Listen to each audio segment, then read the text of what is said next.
All right.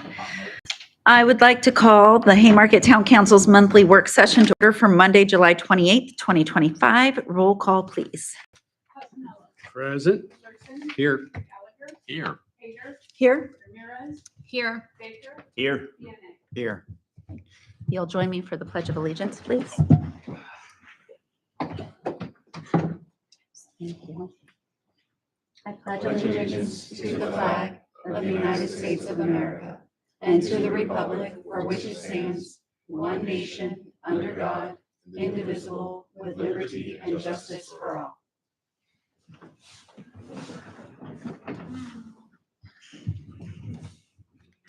All right. At this time, we would like to pay tribute to our colleague and friend, Bob Weir, who passed away last Sunday. Please join me in a moment of silence, followed by a prayer from Chief Seibert. Council, feel free to share anything you would like about Bob after our moment of silence. If you're not ready, I'd like to announce that we will do a proclamation for Bob at next Monday's meeting, and the floor will be open to you and citizens to come and share then. A moment of silence.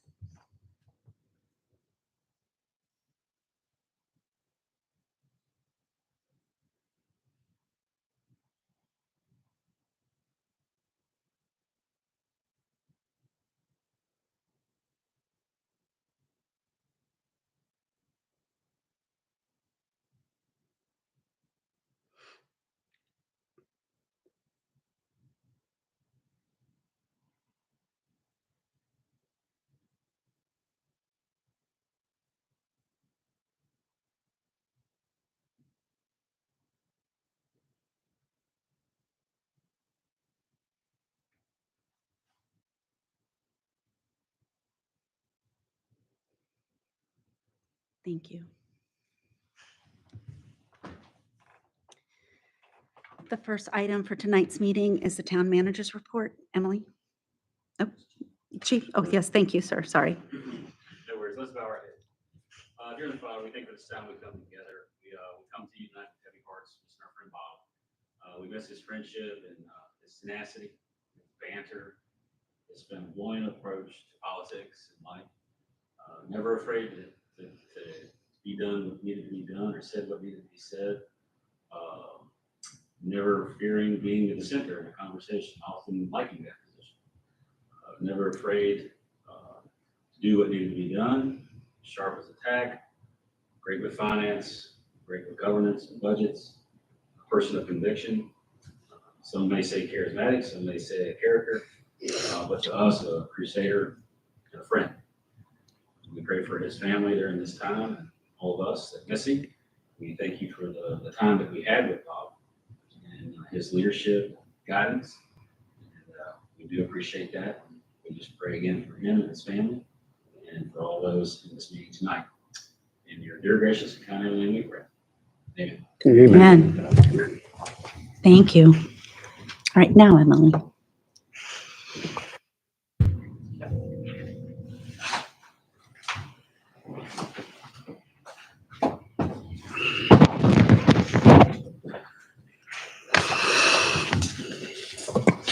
Good evening, Mayor and Council. So a couple bigger updates for us this month following our last meeting where we switched things up and we're doing the town manager's report starting at the work session. We're kind of getting into the groove of that changed scheduling approach on our end for doing up the monthly. So if some of this is repetitive, I apologize for that, but better to get the information out there. So the sidewalk project there at the town park, we have done our final discussion with the engineering group. That is the consultant who assisted us with the engineering plans.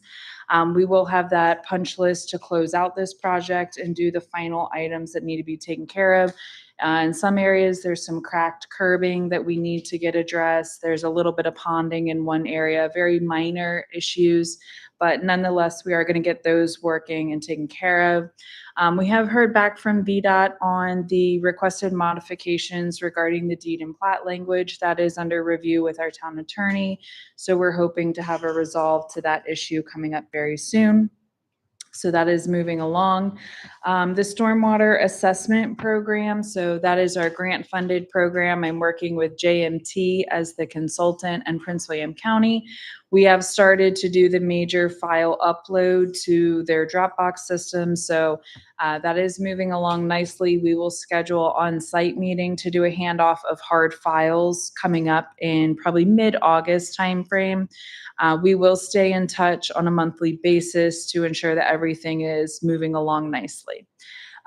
So that we can address some of the zoning issues that have come up recently.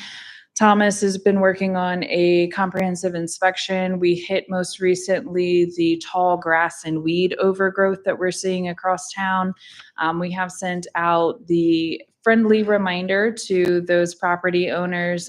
We are looking for responses by tomorrow timeframe before the formal letter goes out in the mail, and we start the clock on getting that abated. So you'll see some progress, hopefully, on getting those tall weeds addressed in their commercial district.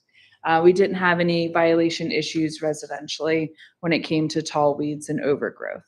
Our next business roundtable is August 26th. We have received some of those initial videos that were the promotional giveaway.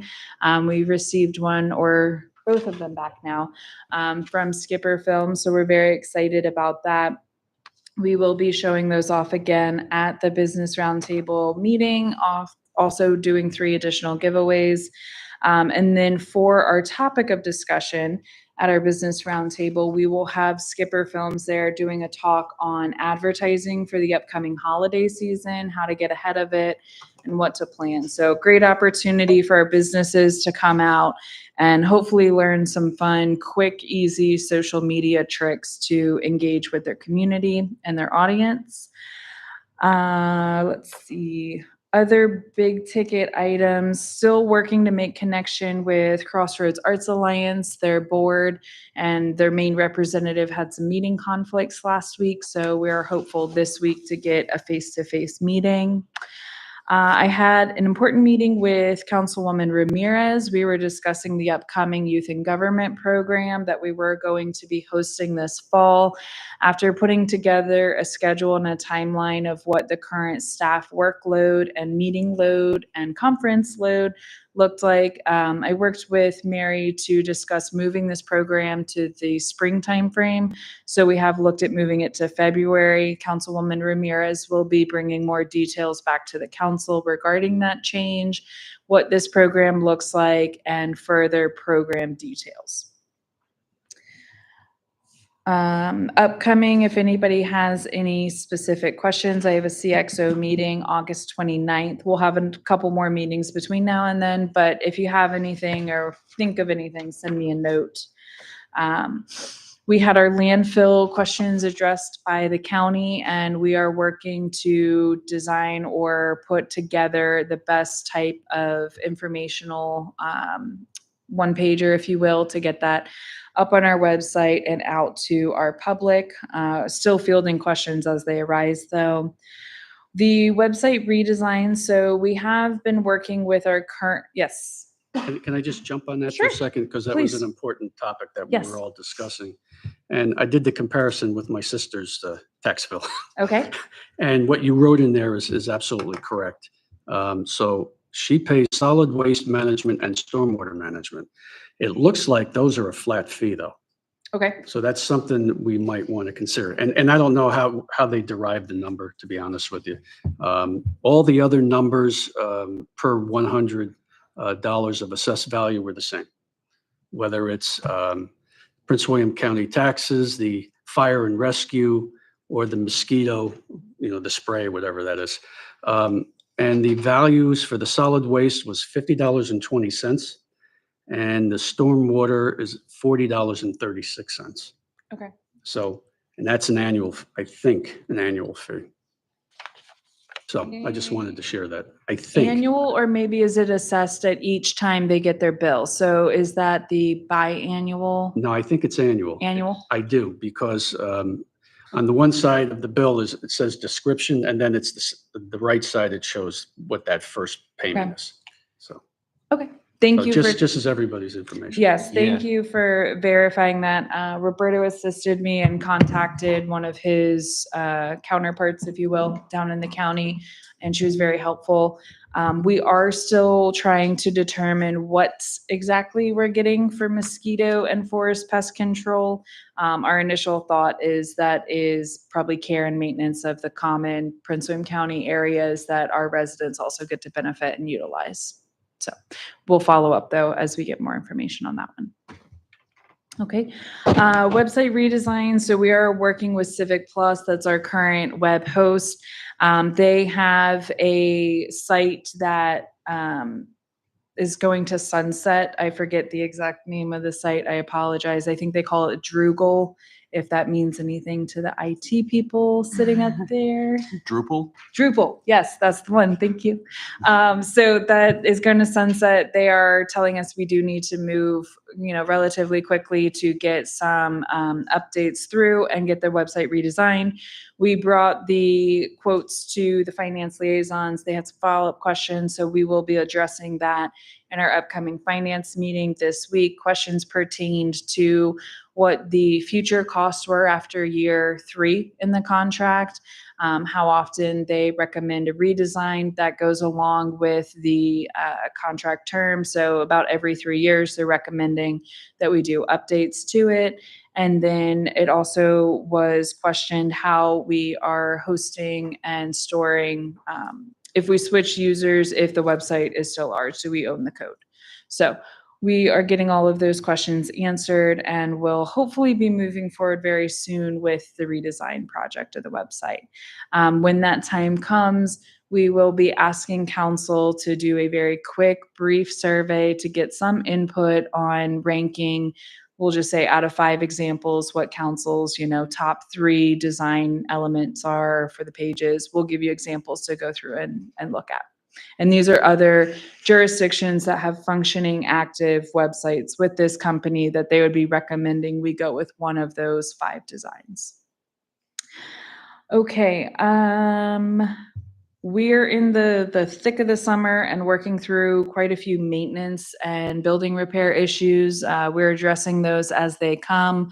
As we kind of all noted tonight, there's probably some air conditioning conversations that will be happening regarding our upstairs space. So we'll be working on that and provide updates as we are able to. The Mayor's Message series is officially launched. It is out there. I certainly hope that council's had a chance to get online and watch some of those videos. We have started sending out surveys to follow up with all of our business owners when their video posts to please share their experience with us.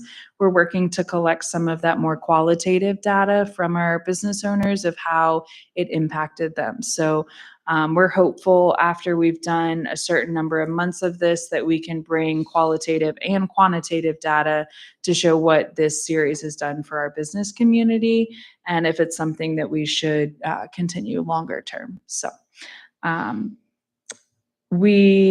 our next filming date for that will be next week. So we're going to hit another round of businesses. I think we're probably going to reach out here soon to our vice mayor as our business liaison to sit down and have a special interview. So we'll make our way around the whole dais and get everybody as we can.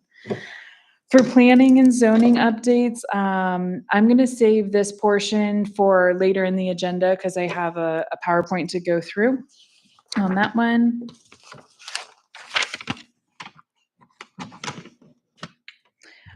Otherwise, again, maintenance, we are kind of hitting this season where we're having more leaks pop up, air conditioning. So that is going to be upcoming discussions, probably also with finance. And to add on to that, I am scheduling a meeting with our previous consultant, Stephanie Davis, to investigate the option for an intern helping us with the asset inventory to go along with maintenance. So that conversation is scheduled to happen in the coming days, hopefully. Events, everything is going well. Julia is doing a phenomenal job with our farmers market and Haymarket Day. We recently sat down with the vice mayor to discuss a possible modification to our Haymarket Day plan layout. We are still working that out and finalizing everything to make sure it's a 100% go before we pitch it and kind of showcase it to everybody. So stay tuned for those details.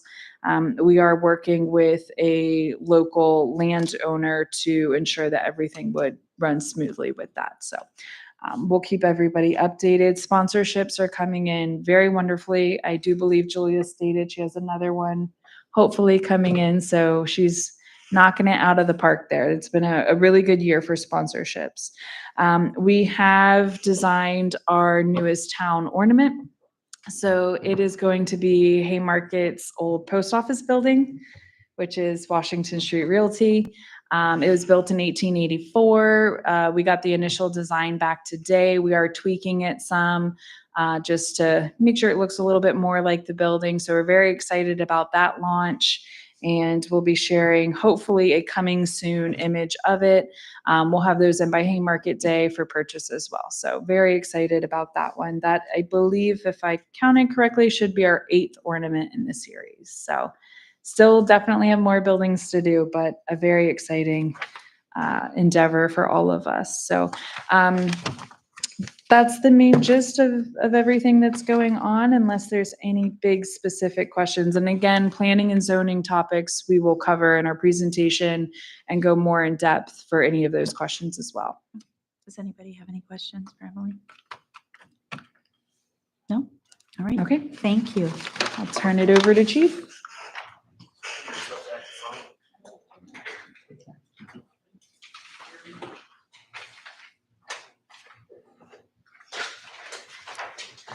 Good evening, everybody.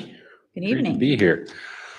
I'm just I'm trying to get in a rhythm on this over the next couple of meetings, but I'm gonna go over what I think is the hot topics or anything that needs addressing. I won't dive deep into every graph that's on here and bore you to death with data that's already in front of you.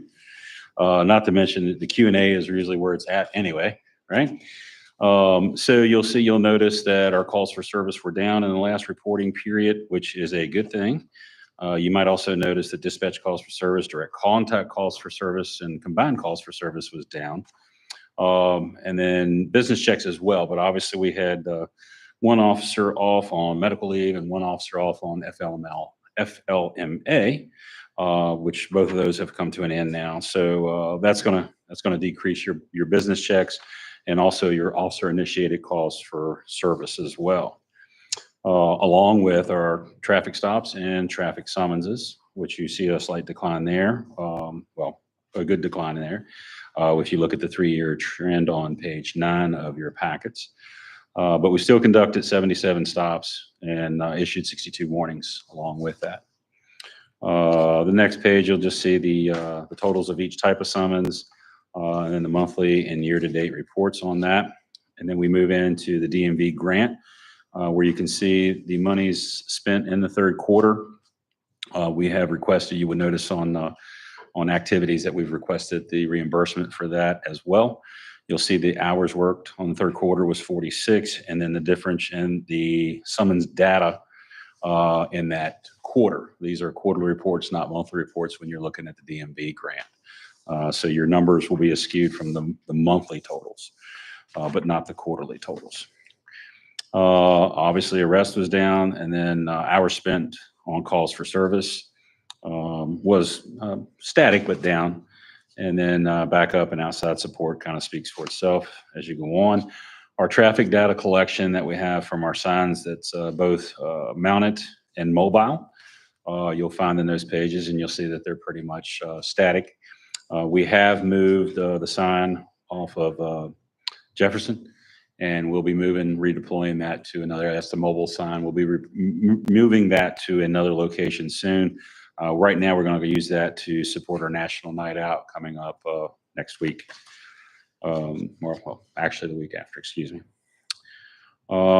So you'll see a different location when I do get that sign redeployed. Then if you're looking into our current projects, I Obviously, I've already told you that we did submit the reimbursement for the DMV grant. We've also written a grant through the Firehouse Subs Foundation. Since now we have a Firehouse Subs, we can explore that grant option, and did.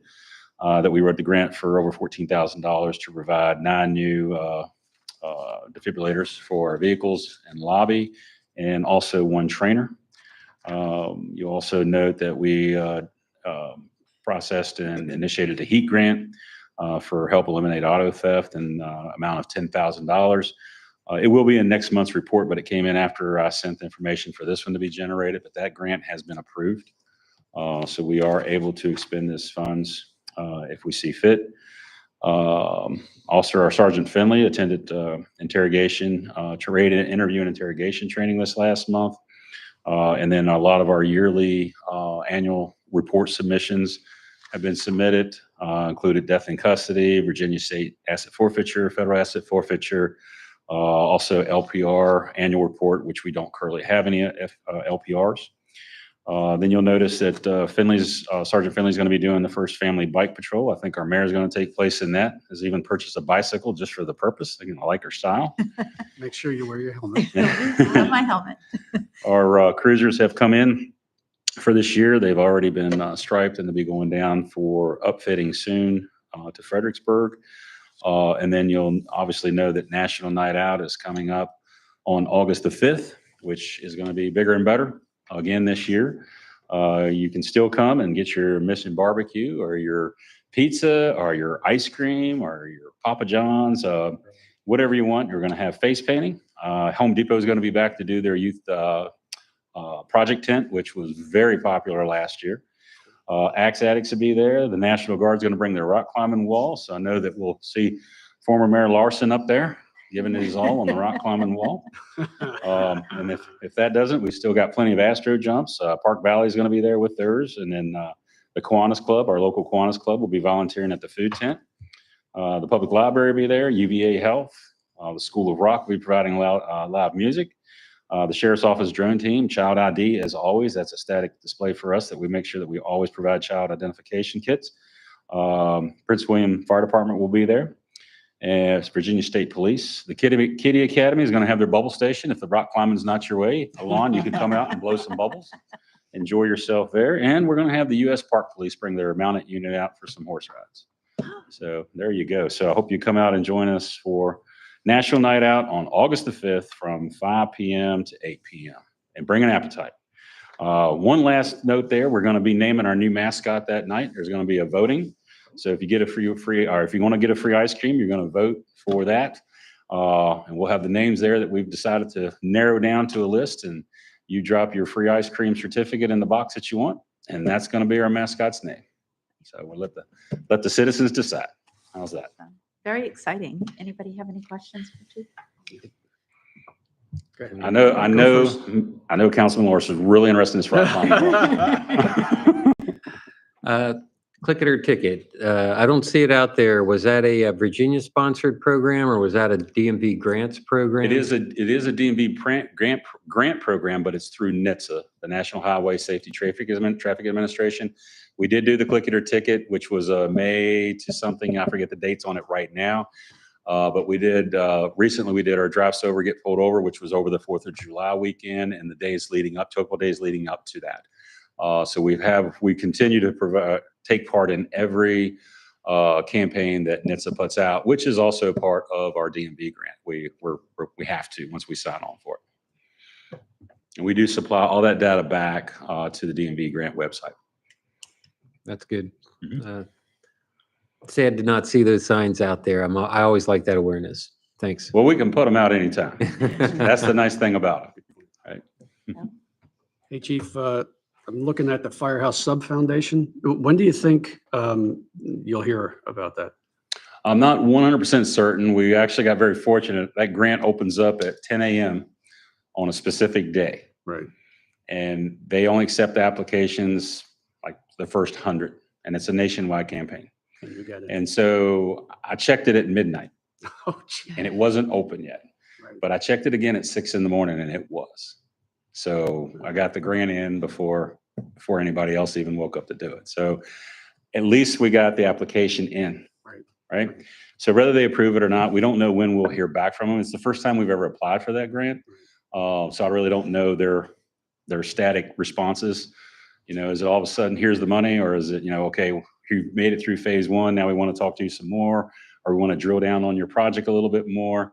But we do have to send in the quotes and all the information with the grant, what we're going to spend the money on. And it's a lot of detailed information that you have to have pre-canned before that day, because you got so long to type it all in and send it. So you got to have all your data information available in front of you. So we had everything scanned in, everything was ready to go. All we had to do was just fill out the application and send it. So Outstanding. I appreciate your tenacity on that one. didn't want to miss out on it, you Yeah. know? And that was one of the things that former Mayor Larson said when I came here. He's like, don't miss out on any money. So just trying to continue to do that. And I just wanted to make a comment about the vehicles. I think they look great. Particularly the black and what you've done with the striping and all. I think It is a simplistic, very simplistic pattern. It's not overwhelming, but you know, it gets the job done. And I will tell the rest of the council, because I told you, is you're obviously on finance, but our officer Jimmy Galbraith actually worked on that with us, and we were actually able to get a really good deal on that stripe in less than half price of what we would normally pay. So we saved thousands of dollars. So always looking to save that buck. outstanding. Love it. Thank you. Appreciate it very much. Alexander? Yes, Chief. Yes, sir. Looking on page 8, I'm curious about enhanced patrols. What does that mean? Okay, so if say that you had some suspicious activity at your house that you wanted us to watch, say you were out of town, that you wanted us to watch your house or do some frequent checks because nobody was going to be watching your house or caretaking for you. Or another case might be you have served a protective order on somebody who's been coming to your house. So an enhanced patrol is an extra patrol. In other words, we make sure that we hit that house, that business frequently, more frequently than normal, because there's an extenuating circumstance that would lead us to believe that we should, to be proactive and try to prevent any issues there. I will say that there's been an uptick on that sort of thing lately, but that's part of our job. And look, we're fortunate enough to patrol in an area that's a half square mile. So you can really rack up the times in front of those residences and businesses to try to make sure that they stay secure and safe. All right, thank you. Yes, sir. Page 11, grant money used back quarter. Yes, sir. So I see that for first quarter, for 42 hours worked, resulted in 13,174. Mhm. But looking at second quarter, 91 hours resulted in 5,302. Maybe that's a pay scale thing. I'm not sure. Yeah. No, sir. And I probably could have captured that data a little better to explain that. But we did put in the grant this year equipment as well.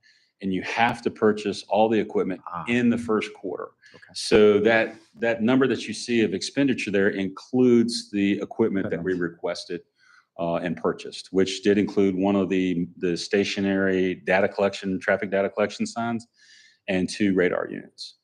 So that's the reason for the anomaly there. I probably should have collected or tracked that data a little bit better for you to better explain it, or maybe double graphed it in the scale, so you would understand the difference, the disparity between the two. No worries. Thank you for the explanation. Yes, sir. Thank you. Anyone else? No? Thank you very much. Appreciate it. Hey, save some energy, because if you don't finish out on that bike, we want to see you on the rock climbing wall. In heels. I was just gonna say, for entertainment purposes, right? Okay. All right, so we will move on to our first agenda item, which is the monthly financial report. Roberto, please.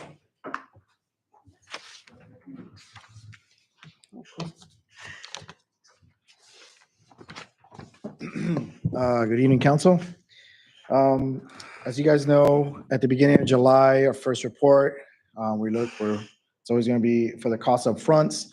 So as expected, we'll be in the negatives, but a few items I do want to highlight. One of the items being that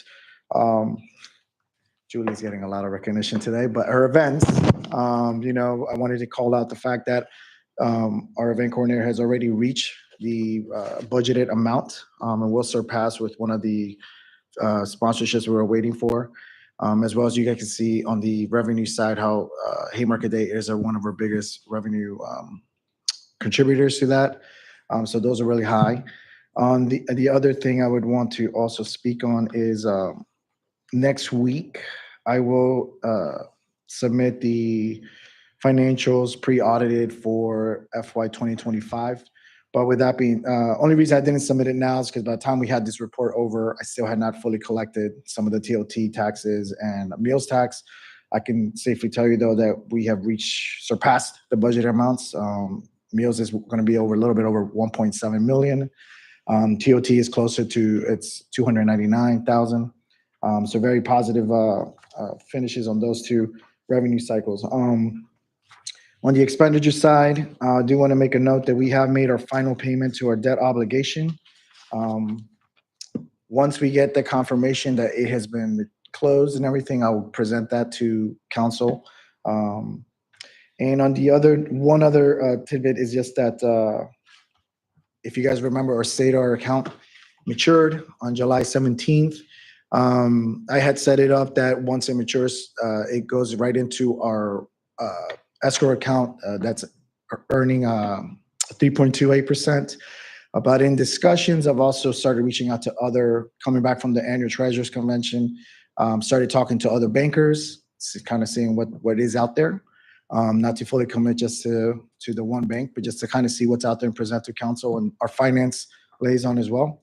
In that discussion though, VNB did send me an email that they increased the rate that we're getting at. We were defaulted to a 3.28, but we now got it increased to a 3.68. So it's great news for us. It's higher than what they're offering standard accounts right now. So I feel like that's a win for the town. But again, I do plan on scheduling some meetings with some of the local banks, other jurisdictions, to see if there's anything out there that's willing to present to council when it comes to rates with those funds. Aside from that, I don't know if there's any specific questions concerning the financials. Does anyone have any questions? No? Sounds good. Joe, you're good? All right, thank you. Awesome, thank you. All right, so our second agenda item is Planning Commission vacancy appointment. Do we need to have a discussion on our applicants? Are we ready to make an appointment or suggestion? You can find the draft on page 23. Yes. After discussion, I would like to make a recommendation, a motion. I move to appoint Jeffrey Kress to the Haymarket Planning Commission, filing the vacant seat that was held by, Penja Singla, with the term expiring on June 30th, 2028. I have a motion. Do I have a second? Second. Any discussion? Yes, Ken? Just want to thank both applicants for coming in and talking to us. I think they were both qualified. It was a difficult decision to make, but I think it was something that we could move forward with. And there will be plenty of other opportunities coming up in town. So Yep. that's it. Agreed. Thank you. Well said. All right. May I have a roll call vote, please? Casanello, Aye. Larson, Aye. Gallagher, Aye. Ramirez, Yes. Baker, Aye. Manning. Aye. Thank you. So you'll notify Kim? Thank you very much. All right, our next item is a presentation on planning and zoning updates. Emily? Yes, thank you, Mayor. So as we discussed at our last meeting, I had told council that I felt it was time that I got together with our town planner. We put together a presentation for going over all of the current and open land use projects. I have printed an updated copy. We had one or two items that we needed to edit. So the updated copy is standalone on your dais. So we'll ensure that this also gets posted accordingly to the public. Okay, so jumping right in, we're starting with the projects that are in a feasibility study or pre-submission. So typically, these are projects where a potential developer or a potential new landlord, property owner has come in and requested to meet with us and start discussions on what they propose for the land in town that they're looking to purchase. Currently, we have a proposal for a rezoning at 14600 Washington Street. I'll go through them actually one by one. Can I just ask a question yes. of the council? Do you want us to ask questions as you go along if we have them? Yeah, You wanna let's wait? do it. Yeah, let's do it project based because each slide is a separate property. So your question ideally would pertain to just the property at hand on the slide. Okay. Thank you. So again, our first one is a proposal to rezone a portion of the acreage at 14600 Washington Street, also publicly known as the QBE building. This is the project where Greystone Companies came in and held a meeting with the town council as well as the planning commission. They are proposing to rezone the portion to R2 from B1 to R2 to allow them to do townhouse structures, possibly attached structures is what we're looking at right now. So we've most recently met with them on Friday. We are discussing what the tentative timeline would look like based on when they're ready to do a submission. We are currently in discussion with the applicant that they're looking to submit in September. And then we would start our internal staff review and go from there when it comes to scheduling of the public hearing. So as that project comes in, as we get an official submission, we will be notifying the council of it, along with the timeline and what the next steps are. So that is a much bigger project that we have coming down the line. Yes. Just want to understand Mhm. the portion that you're talking about, the size of it. Any sense of how big the acreage is for that? Okay, later you can give it to me. There is a possibility, I would say, that the acreage could go anywhere from 5 acres to upwards of 7 acres of a rezoning. And the total acreage of the property is approximately 8.8 acres. Okay. And the cookies and cream structure or the other Lewis home structure that sits on site is being proposed to be relocated in front of the main brick structure. Does the green space, I would assume, and stormwater management be in that rezoning? Absolutely. Okay. All right, thank you. Any other questions on this site? Never. Okay. At what time are we gonna have legal review, the proffer and everything dealing with that property? At what time? Is it after they submit the rezoning application or when is it, It's typically done after they submit the application. The application will include the application itself, a narrative about the project itself, and then the proffer statement that outlines the proffers they plan to submit to the town. Proffers are all voluntary, as you know. As they come in, we'll evaluate them, we'll make comments about them, and we'll let you know where we are. I was referring to the existing proffer Oh. for that property. Okay. I can review them at any point in time. Okay. So I can coordinate with our legal team. It has been reviewed previously, but we can review, discuss, and then give an update to council. Okay. I mean, I'll be upfront, right? I know what the proffer is in the proffer, but there is, in my personal opinion, there is some sort of a bait and switch situation with the application to rezone that property, right? And to also integrate it into the town, right? Typically, though, when that's- you that's- rezone a property, the proffers that are currently there go away after the rezoning, and then you have a new set of proffers. Yeah. So the old proffers they'll be non-existent at that point in time. Okay. I think last time, I forget, the last work session, you talked about discussions around traffic, maybe roundabout to consider and so forth, right? I think you also indicated you met with them this Friday. That's correct. Any conversation regarding impacts to Blight Drive, any mitigation, Not at- anything, nothing? Not yet. This is Okay. all going to be part of the application package that they submit. So they are preparing their traffic impact study right now. They were going through the motions to gather the data, do the survey of the land and the current traffic conditions. They have done that. A lot of us, I think, saw those monitors that were posted up on our signs. So they are collecting all that data and pulling together what their traffic engineer team is recommending, and it will be part of the application. And when they submit their rezoning application, will there be an attachment of sort in terms of what they're planning to do on the rezoned property? Yes, there will be a GDP plan that shows the visual of what they are intending to do on the property Okay. Okay, thank you. to include the traffic impacts. Okay, great, thanks. Any other questions on this property? Thank you, Emily. Okay. Historically speaking, back in our I-1 district, we had a previous rezoning many years back.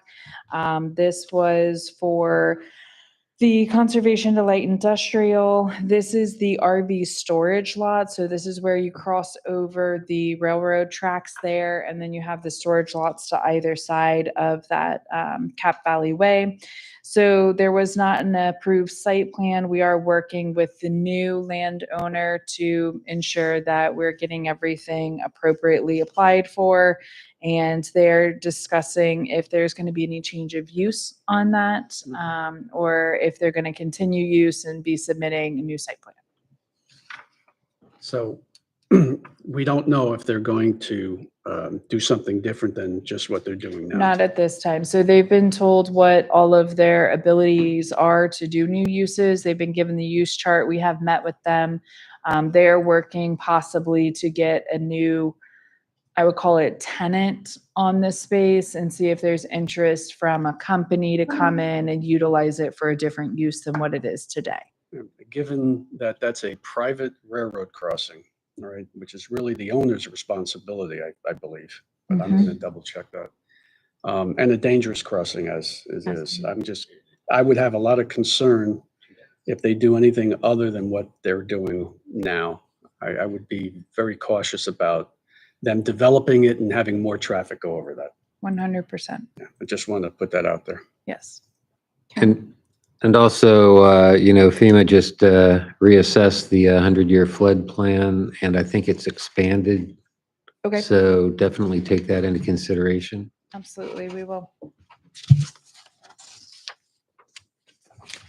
Okay, our next site is down at the bottom of Fayette Street on the southern end towards the railroad tracks. So historically speaking, we had 3 parcels here, and one of them, 6796 Fayette Street, has a older home on it that has remained in the current property owner's hands. He has sold the other 2. We are expecting that we'll have a site plan come in soon to develop those 2 lots.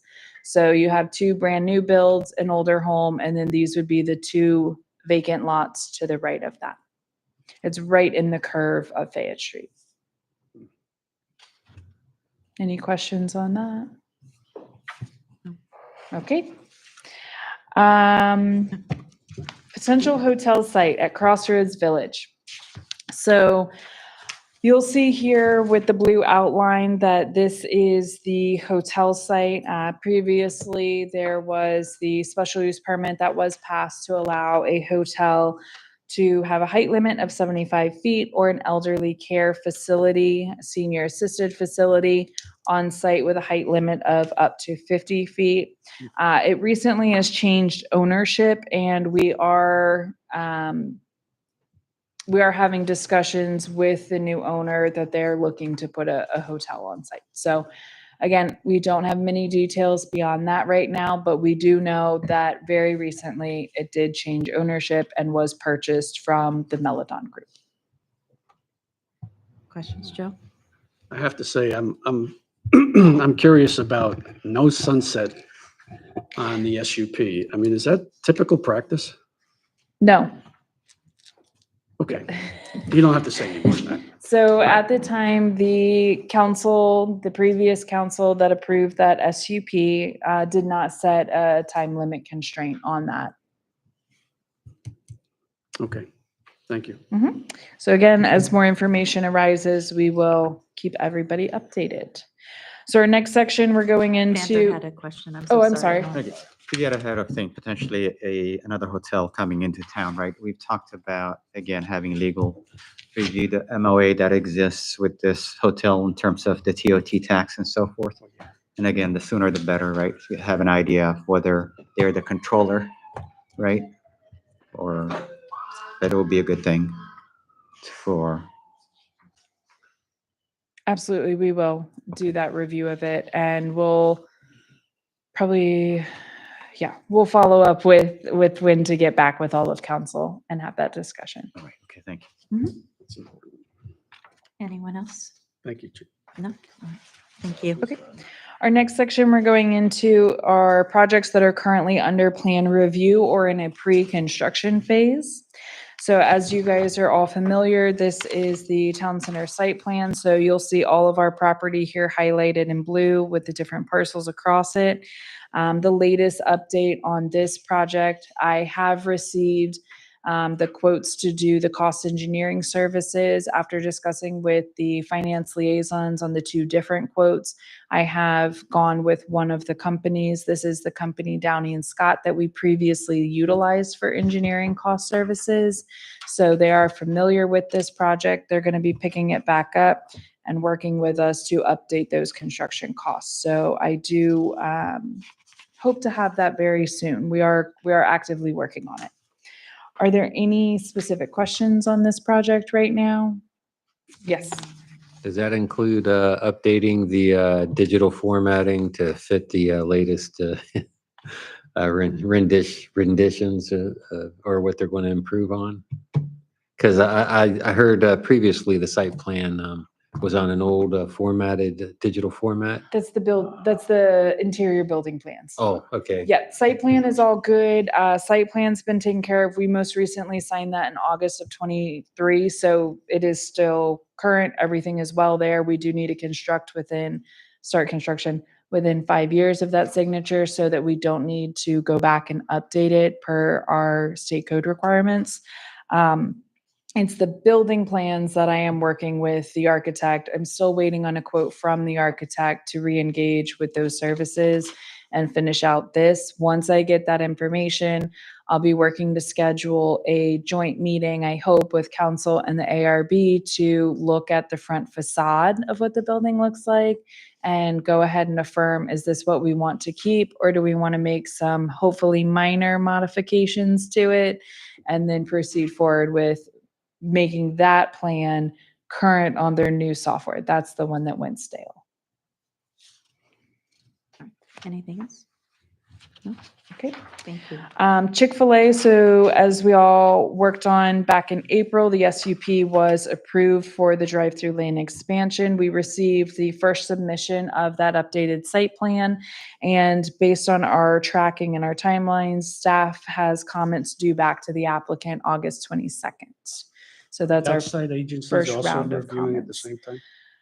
So on this one, they're not changing the entry exit point and they are not impacting any of the water or sewer services. So there is no outside agency review trigger on this one. This one, when they get down to the county to do any building plan modifications, that's when the fire marshal is going to trigger it. Okay, thank you. Any other additional questions on that project? Okay. Carter School property. So some of you might not be as familiar with this property. So right there along Washington Street beside VCA Healthy Paws, you'll have the vacant land.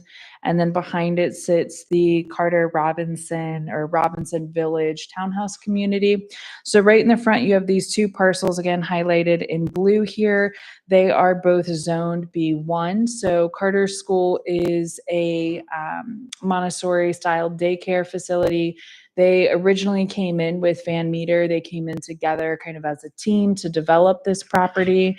And so the larger property here on the right, they're looking to build their daycare facility, and that would service, I believe it's infants through early primary school, so early elementary. But they have a variety of services, a little different than some of the other services we have here in town. They're looking to make that a structure that also has a retail portion of it that sits in the front along Washington Street. So they're hoping to do a building that has several entrances there off of Washington Street for walk-in style retail. Of course, parking lot as needed and appropriate on site. And then the smaller portion, again, another smaller retail building with, I'm sorry, is there another smaller retail building? Yes. Yes, a smaller retail building on the other portion along with parking over there as well. I apologize. Originally, they were talking about a separate parking lot over there, but no building. So that has changed. Ingress and egress. It'll be right there off of Washington Street. So when the initial plan came in with the townhouses, it was planned that it's all a shared ingress egress. When you go in for the daycare, it's entry in, and then the drop off. So you go into the site and you take an immediate right into the daycare. Right. And then you do your drop off, what have you, and then you exit out back towards the townhouses Okay. so that you're further away from the entry exit point and you are not clogging up. I will say this model, and I have experience with this does not function like one of our other daycares in town. It does not have the same drop off time that one of our others does and causes backups on Washington Street. Their model is opening the doors at 7 a.m. and you have a time you can drop off by. It is much more like a regular daycare where you can go in and out. It's not a set, you have to, everybody drop off at 9 a.m. Right. So if that, and there's not a same pickup time at lunchtime. So we should not be seeing that conflict So it'll be of staggered. backups. It's very staggered. Of course, you'll have a slightly bigger flow at a certain peak in the morning where, you know, you have your commuters who are dropping their children off, leaving, same thing with pickup. But they do have another facility in the area, and it is confirmed it is not a same drop off and pickup time. So I might have missed the beginning Mhm. part. So they come off Washington Street, they go onto Carter Robinson Drive, and then they ingress and egress Can into you the property? see right on here? I know it's a small picture, I apologize, I but see if it. you look closely, Yep. you're gonna see a curb cut Yep. into the bigger parcel. You're gonna see a curb cut in the front. Right. You're gonna see a curb cut in the back. Yep, I see him. Those are the entry exit points onto the daycare site. So you would come off Washington Street, there is a dedicated turn lane there. So you have a dedicated right turn lane onto Carter Robinson. And then right where that curb cut is, a little ways in, you're gonna be making that right into the daycare facility or the retail facility. And then you can exit out the Okay. back.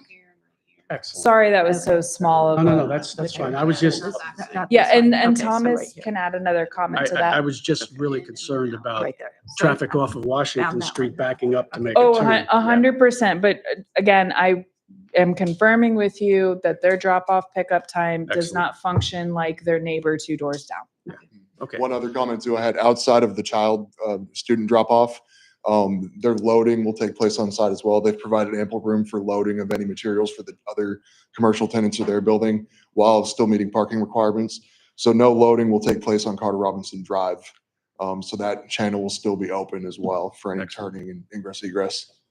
Thank you. Yes, we've That been was my very concern. sensitive to the neighborhood that exists back there already. And again, they came to us as a team with Van Meter. So Van Meter identified them as a user. They purchased the land from Van Meter.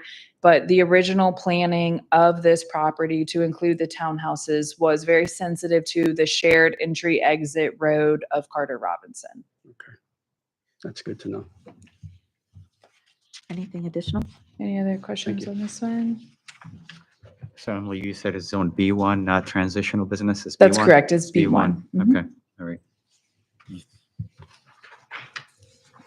Okay, next one, Magnolia Crossing. So back on Blight Drive towards 66, so the north end there, also close by is Alexander's Keep and Villages of Haymarket. You have 3 single-family homes that still sit back there. Mhm. Those are all slated for demolition, and in place will be the construction of 11 townhouses. This plan has been approved. The architectural elevations have also been approved as recently as January of 2025. Our next step in the process is working through the bond submission and issuing out the grading permit. Again, they will be needing to demo those structures first, and they'll be working with the county on pulling those demolition permits and going through that process as well. Do we have a timeline for demo? Have they given I- us anything? I do not. So we are waiting on a couple final things to occur with the developer and the property owner. So we are reaching out, looking for some clarity there of when we can expect this to occur. So as soon as we get timeline, construction dates, we'll give that out. Awesome, thank you. That's a good question. Sure. I do have a question about stormwater Mhm. from this property. Do we know where that's going? Or is that one of those that's going out back towards 66? Or is that going to be evaluated? Where the current stormwater is going? No, where the future stormwater? Future stormwater. Let me get back to you on that when I have a chance to pull the plan and see if they're addressing it on site or if they're pushing. Maybe? Yeah, Yeah. let me get back to you on that Okay, one. all right, thanks. It's just. With this going on with demolition, and I'm thinking about like Greystone when they come in to do their apartment building, is that gonna? Not apartment building, sorry. Or, sorry, townhomes, apartment building. townhomes. Are there gonna be any kind of, because that's only a one-way street going in, will the demolition or Greystone being in there have any delays or backups with that one street during any of the phases? Right now, sitting here, I can't tell you yes or no, but as it occurs, we would work with them to mitigate all of the traffic concerns that the construction would cause. And as necessary, we would get with chief to also assist us in mitigation of that. Any other? Yep. Yeah, I'd like to piggyback off that concept. Is it something that's common practice for staff to discuss with developers about being good neighbors, especially around residential areas like this? Considering that we have 2 proposed projects that are basically in front of, next to, or beside whatever currently occupied homes. Can you elaborate on what your concerns are? Noise, debris. Blasting. Well, Potentially. when they're the townhomes that were part of the Carter School plot, they did do blasting and they had to come in and like assess the homes to see if there was any damage and, you know, that kind of thing, have those conversations. So I'm just wondering what kind of conversations happen from a staff level to the developers to ensure that the current residents are being thought of in this process. So we always do our best and we ask them to be good neighbors. We ask them to go out and make contact, but we don't have specific requirements that I can force them to do that. Okay. When it comes to noise, we have noise ordinance that we strictly enforce when it comes to construction. So when we get reports that they're starting construction before the appropriate time, we do work with them, we notify them, and I work appropriately with Chief and his team as needed. When it comes to debris, again, we ask them to be good neighbors. They do have certain requirements when it comes to dirt coming off of the site and what they need to do for construction entrances, washing of the trucks, etc.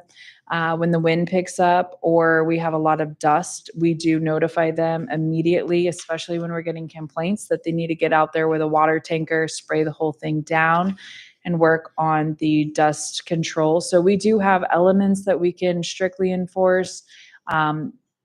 Most of the time, though, when it comes to some of the other items of, you know, noise, things like that, we do have to rely on our residents to tell us, like, hey, they started at 7 a.m. today, or they started at 6 a.m., or they didn't finish till 9. We do count on you guys to share that with us, as we are not here that early or that late. So we do the best we can. We ask them to be good neighbors. We ask them to go out and tell all of the existing neighbors what's going to occur and what they can expect. Do you think we could maybe inform the residents in that area of complaints they can file or certain ordinances that are in place to protect them? Because I think when the construction for the current townhomes at the Carter Mill property were being built, I didn't know that when my car was covered in dust that I could call you and have them address it. And like, it was coming in my house. It was nasty. Like, my air filters were disgusting. So had I known that I could have said something, I just figured it was the nature of the beast and I had to suck it up. Which, if that's not the case, I think we need to educate the public. Because then I never said anything because I didn't know I could. I didn't know it was an expectation. Certainly an educational moment. I would ask council to what degree you guys want us to educate. Is it a flyer out to the entire town? Is it an article in the newsletter? How often? How frequent? Is it for every project? What project triggers it? Is it only to neighborhoods within a certain radius of the project? I mean, we can send text alerts, but that's not going to get to every resident. So I would challenge council to think about what triggers this and then what our response is. Sounds like, it sounds like something out of our communications plan, It does. right? Right?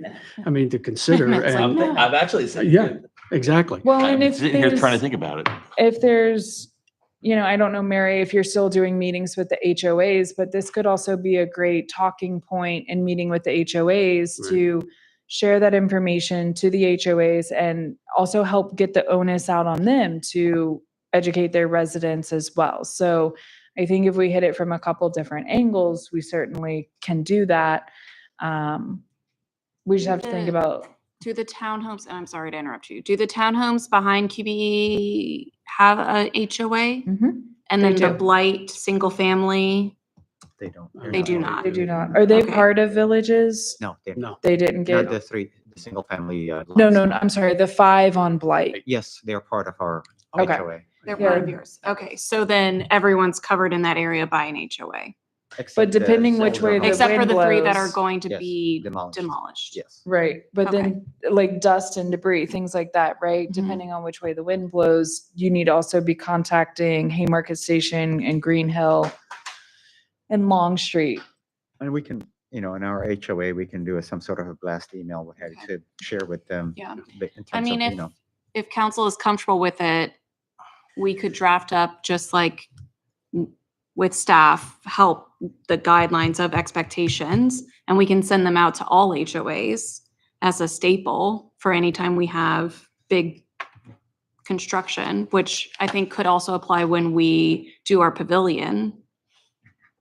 Yeah. So, I mean, in the On bathrooms. this topic. Yeah, go ahead. I think, we look at this package that we have here, and I think your point is very valid. When I look at this throughout the document, and yes, I've skipped ahead, every single parcel in town is impacted in some way, shape, or form by some future construction. Yeah. I think it's fair to say that if there are specific guidelines that we want our residents to know about, from a communications perspective, this is something we need to put out into multiple formats, in my opinion. I don't think this is something we want to outsource to the HOAs, for lack of a better way of putting it. I think we want to notify them. We want them to help us in that effort and be a good partner to us. But I do think that this is probably more, in my opinion, I think this is something that does go out in the next newsletter. I think this is a section on our app that we're pushing out there. This is something that we Like do. on our website. And then we post on our social media sites, that, hey, please be aware of this. There's a lot upcoming, and let people know there's a lot on our plate right now. There's a lot coming. Be aware of what your rights are. So one idea that came to mind as you were speaking would be maybe we create the verbiage and put it on the website, and we have like a postcard that we send out to the town residents with a QR code, or even like our immediate neighbors. The people on the other side of QE, I don't know what their structure name is or community name is, but if we wanted to extend it out like, hey, there's going to be construction in town, visit this site for what, they're being held responsible for to their neighbors, and contact us if you need some support. It could be just simple as that. And then the QR could go into the newsletter with a little blurb from the mayor saying like, hey, or whoever, the communications vice mayor, whoever, saying like, hey, we know that construction can be messy or can cause this, that, or whatever, disrupt your life. Like, let us help you. These are ways we can. I think to close the loop, it's an educational moment, right? It's a way that we are empowering our constituents. I can say from my personal experience, living literally in the backyard of major construction, that when I had issues, when my neighbors had issues, reaching out to staff, there was, direct and immediate resolution and, appreciation. So again, I think that all of our residents need to be notified and be aware. It's just a continuing thing on what we do for them. Yes, Joe. I think we can't ignore the companies that are doing the work. Somehow they have to be plugged into the process, I think. Yes, we have to do outreach. We have to do a much better job of outreach and informing people of their rights and what they should know, what they need to know. But the companies that are doing the work too, given the fact that they have their own timelines and schedules, and making sure that they're participating in that process by providing the information that you would need in order to educate. I think, so we can't ignore them as well. But I want to just raise something that Mary talked about that has me a little concerned about the blasting. Now, you have to have permits for all kinds of stuff, right? And my concern is if they are going to do blasting, that could have a ripple effect with other properties, right? That's why they were checking out in Long Street after they were doing the blasting there. So I think we got to think about a process with that, that information from the county, making sure people are aware of it, or have the construction company doing the work, making sure that they do the outreach and letting people know when and what time of day, when are they going to do it, and what their requirements are to follow up on inspections. Yes, and they do have a set of requirements they have to follow Okay, that are good. mandated. All right, good. So that's already there. And that's under the county's auspices. That's under the county. Okay, fine. All right. Okay. Okay, I feel better. And also to piggyback on all the communications and expectations, right? When it comes to road closures or any type of road disturbance, that's a VDOT policing issue. So all we got to do for that, to offload the onus on the town, is in our communications plan, let's point to the VDOT district rep for this area, saying, hey, you have a complaint, call them up immediately and complain. So if we have those numbers and contacts available, Emily, that could be put into the communication. Something to think about. It offloads your responsibility. Noodle. Does, but we sometimes get a better response when the town can play middleman to VDOT. And so I wouldn't want a frustrated resident getting more frustrated with a lack of response when we have a good relationship with VDOT. Certainly they can call, they can do tickets all day long. I will give them that. But I also, for VDOT specific, I also want them to know, like, we have a good voice and we can get help pretty quickly. They need to know that you are a resource, Right. right? Our residents need to know that town Right. hall and staff is a resource. Yes, so I don't want to derail our presentation. I do want to, we do want to get through it, but I want you guys to all think about, and we can follow up on this. So a homework item for next week, please. We're going to put this topic back on, but it's going to be land use communication. I want you guys to look through this packet and reflect on what projects trigger certain types of notification. And all projects, of course, should trigger a type of notification, but what's appropriate when it's these bigger projects? So what do you guys want to see when it's full-blown construction versus one we'll get to here in a minute, which is Haymarket Iceplex? So think through that for me, and we'll come back to it on Monday night. And I want to hear everybody's feedback on putting together for the communication plan some triggers and then what the output is to that trigger. Thank you. Okay. Any questions on Magnolia Crossing? Anything else? Is that it? I just wanted to say, I think it's a unique situation that it's in with everything coming up. So, Yeah. thank you. Absolutely.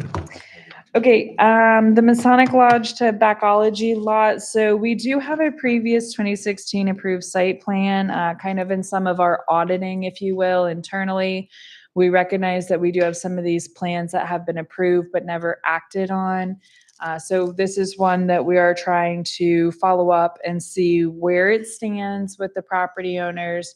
At this point, if they do want to come back and do any of the improvements they previously planned, we will be talking about having to do a new site plan because this one is past the 5-year mark. Any questions on that site? Okay, Lidl. We are working to get communication. We are working to get answers. Most recently, we have sent communication regarding the overgrowth of the weeds on the property.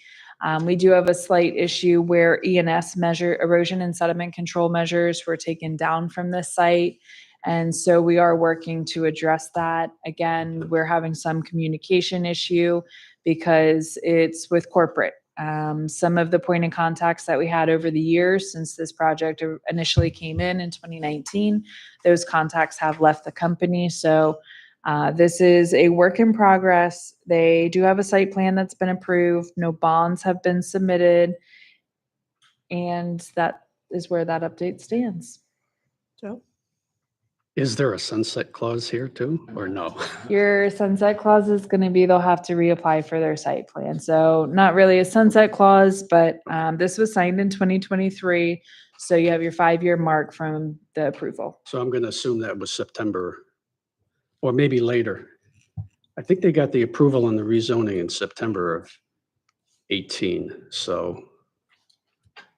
This one, the front commercial part wasn't part of the rezoning. It was part of, they bought it outright separately, did a site plan on it. I would have to look at the exact Okay. month that it was approved and signed in Okay, 23. So I just gave you a homework assignment back. Yes. I will gladly update you. Okay, thank you. Anyone else? Yeah, and Emily, if you're having a hard time getting in touch with someone there, I can get you in touch with Ken McGrath, Okay. who is the CEO of Lidl, so just let me know.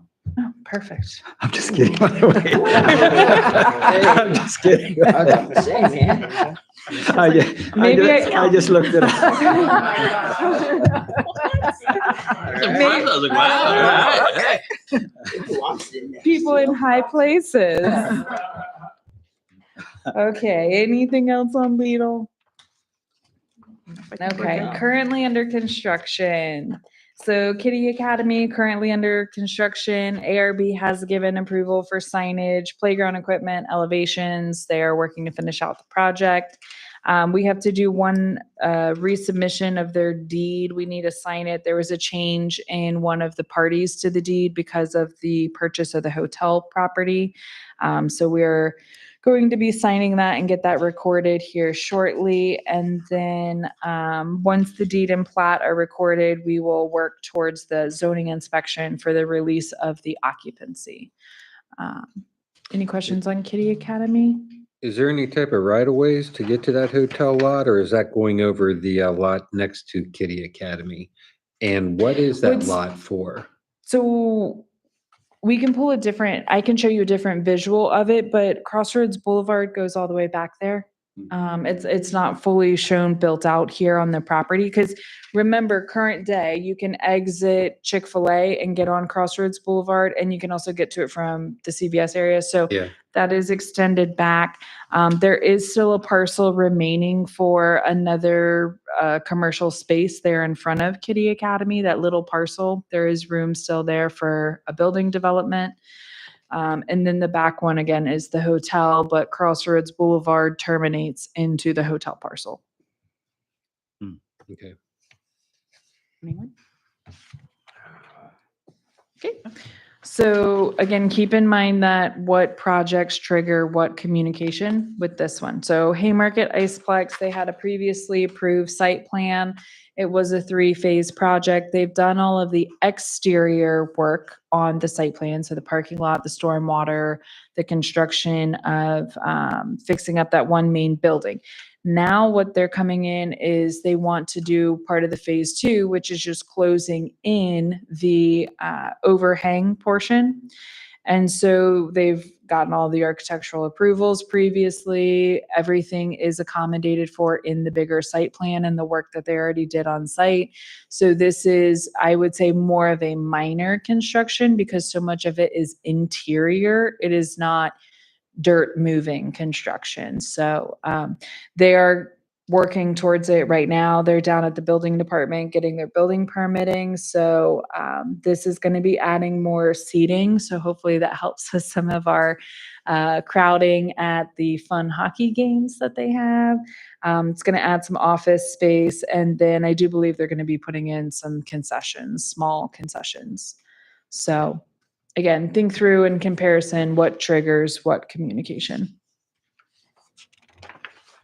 Okay, our next section, as-built and bond release. So we do have quite a few projects that we're at the final stages and we're working through reviewing the as-built submissions and the bonds being released. So Crossroads Village Center, that is the upfront portion, the multi-tenant buildings there along Washington Street, the one set further back with the nail salon, and then the other one set with cookies and, no, I'm sorry, not cookies and cream, duck donuts and crumble cookie, those buildings. And so we are in the as-built submission review, working on the rest of the bonds. Any questions there on that one? Yes. Yeah, I don't know if it's a bond issue, but the Jefferson Street, Fayette Street lots, when they're coming towards the end of that and doing all the finish work, there were a lot of cars that got parked outside, and the road improvements weren't exactly big enough to widen it. Did So you jump that's ahead on me? as-built and bond release. Let me get to Jefferson Oh, Street okay. Fayette, if you don't mind. Okay, yeah, thank you. Yep. Any on Crossroads Village though? Nope. Okay.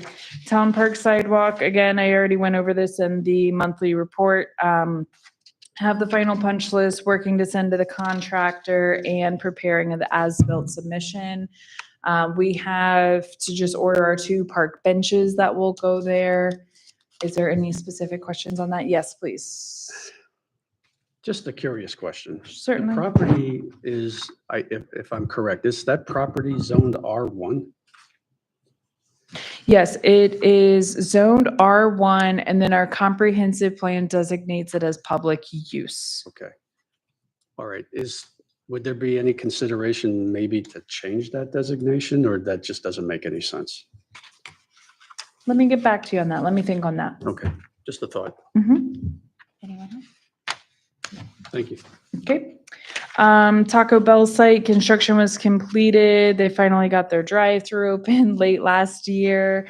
They have submitted their as-builts. So we are working through that review, and we are also reviewing their landscape bond release. Any questions on that one?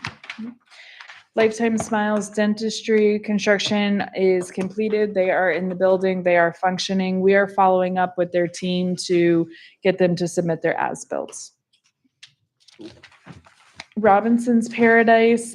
So For those of you not as familiar with this plan, originally it was subdivided and planned out in the early 2000s. Approximately around 2005, we had a site plan approval on this project. And then the economy took a pretty big downturn and they did not go forward with the construction of it at that time. They came back in and we worked with them in 2022 to resubmit the site plans, get all of the site plans reevaluated for stormwater and any of the other ordinance changes that we saw over that lengthy timeframe. Construction took place, everything is built out, and most of the homes have been turned over for about over a year now. There's just a few that are right under that 1-year mark. So the only bond release that we have done to date is their 90% of their landscaping bond.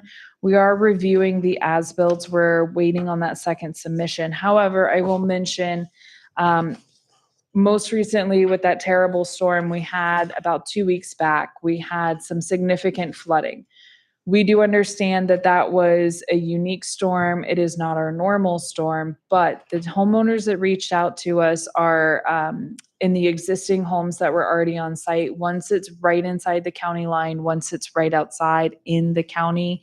And then they stated that they've had flooding. They had never had flooding before. They had had flooding since these homes had been put in. And so we started looking and investigating. We also were notified that one other new built house on property also had their basement flooded multiple times since the construction took place. So it's not just the older homes, it is at least one new home. We had a second new home that also had a basement flood, but that's potentially an issue when it comes to building inspections and something probably done incorrectly when it comes to plumbing. So that's a little bit of a separate matter because it didn't occur with the storm per se. It was at the same time, but it was not necessarily storm related. So we are working with all that. We already had a meeting on site last week, myself, the town engineer, town planner, all the homeowners, and also a representative of DR Horton. So we're working through reviewing the documents. The person they sent out is one of their stormwater management team members. And so he was very familiar with the site. He was on site when it was under construction.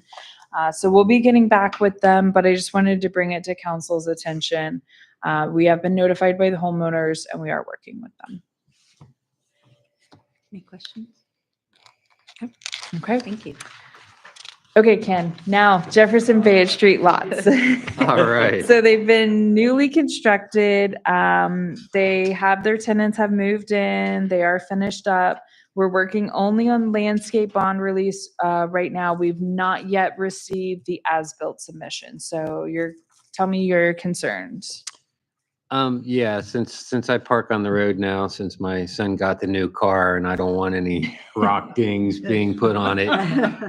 When I leave, I usually go down and take Fayette Street up. Okay. Like I said, back in the time when they were doing their finished work, a lot of the cars were parking on the sides of the road there. The road improvements aren't enough to allow two-way traffic to go through there. So I see that as maybe becoming a safety issue. If we could get Chief to do a quick inspection on that and determine whether VDOT needs to be involved, in which we end up putting up no parking signs. Or yellow curb even. yeah. Yeah, So- I'll work with Chief and we'll coordinate looking at that. Is it on as you turn onto Fayette Street, how you're coming down Jefferson, up Fayette, are they parking on the right-hand side? They're parking on both sides. Well, Both you have sides? the one house, which is part of my housing complex, which always has cars out there, and they were parking on the other side. So of course, you have two parking and it's a one-way. As a matter of fact, I had to do a quick maneuver and get over on the skirt of the house there to allow somebody to get through for me to get. So, and not only that, it's right around the bend. So if somebody's coming and just not paying attention, just trying to manage the curve, they're coming right into oncoming traffic if it's a one-way condition. Yes, we will definitely check it out, especially right here ahead of school starting back, because I know the buses go down that route as well, and it's Yeah. very I difficult. mean, I haven't seen any problem with the new residents parking outside there, but this could end up becoming a future issue. Absolutely, we'll check it out. Are there any other questions about those two? No? Nope. Okay. Robinson Village Van Meter, so completely built out. We are only right now holding the 10% landscaping bond and escrow, so that's just for a duration to ensure that everything has survived, and then we release it after the 2-year mark. Question? Again, I've touched on this project already, so I'm not going to spend a lot of detail, but this is a map to discuss the Prince William County Stormwater Grant Funding Project. So your 2 areas in blue are the 2 confirmed areas that we have identified as our first 2 targets. This is significant flooding in the area, or we have seen significant stormwater since development has occurred. You'll also see in yellow that we've circled the Robinson Paradise, that it might potentially make its way as our 3rd area of focus, kind of determinant on what we discuss with our engineers. So, but just a visual for you guys. And then the biggest, we did not include all, but the biggest outside agency 1 mile review project right now is that one over on Heathcote Boulevard. So the marketplace, they're currently under construction there. You will see the white portions with the buildings on it. That is the approved, working on constructing. The shaded pink area, that is the townhouse development that is proposed. And from the best information we're currently getting, it is still under review. So, yes. That is coming down our road. Well, that's the question. What access off of Carolina Road do they envision for these 232 units? So Hopefully not, but let me get back to you on this.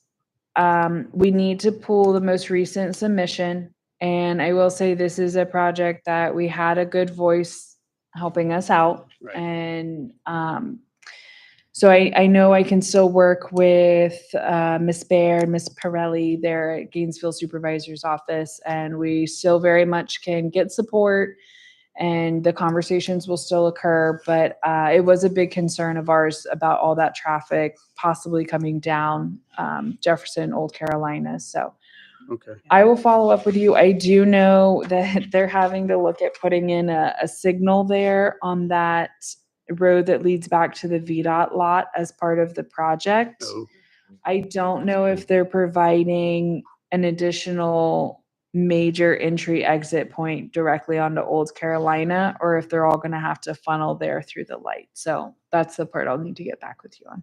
that's going to be a very interesting level of service there. Mhm. I can imagine. Yeah, I believe the last count, it was 232. Wow. Yeah. And that's north and south side combined. So I think we also talked in the past about a proffer for the sidewalk, that they were going to be putting the sidewalk in Yes, to that's, connect to us. that is back on the West side, table. So there was a kind of a back and forth. Bob had worked with us and said that they were going to put the sidewalk in. It was going to be on the east side of Carolina, and it was going to come down. They were going to provide a crosswalk over Jefferson Street, and then it connects to our shared use path. Well, then most recently it switched back. It's now going to be on the west side.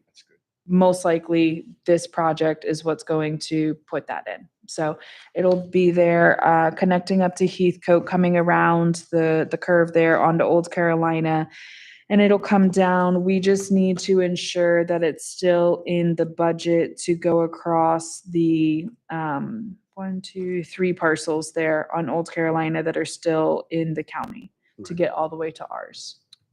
Okay, thank you. Yeah. Now I previously asked Bob back in the day if they even discussed a proffer of maybe road improvements Mhm. at our intersection here. They said there was no talk on that.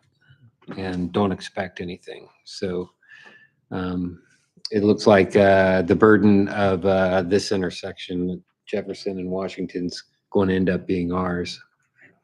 That's not right. Anything else? No, it's not. All right. Okay. No further questions? And then just lastly, if there are other 1 mile review projects that you guys want us to specifically talk about, we can do a separate 1 mile review presentation and we can gather information on that. But if you don't have any specific questions, then we will just kind of take them as they come in.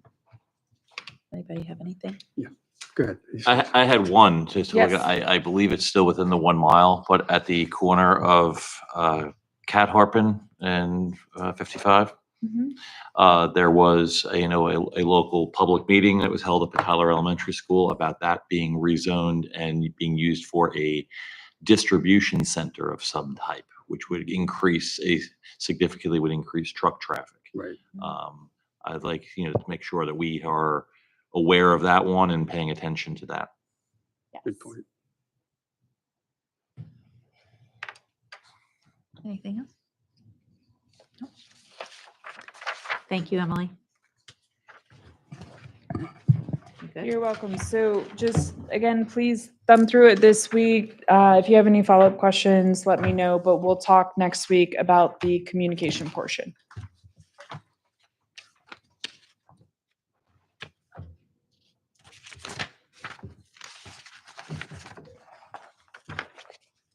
Okay, all right.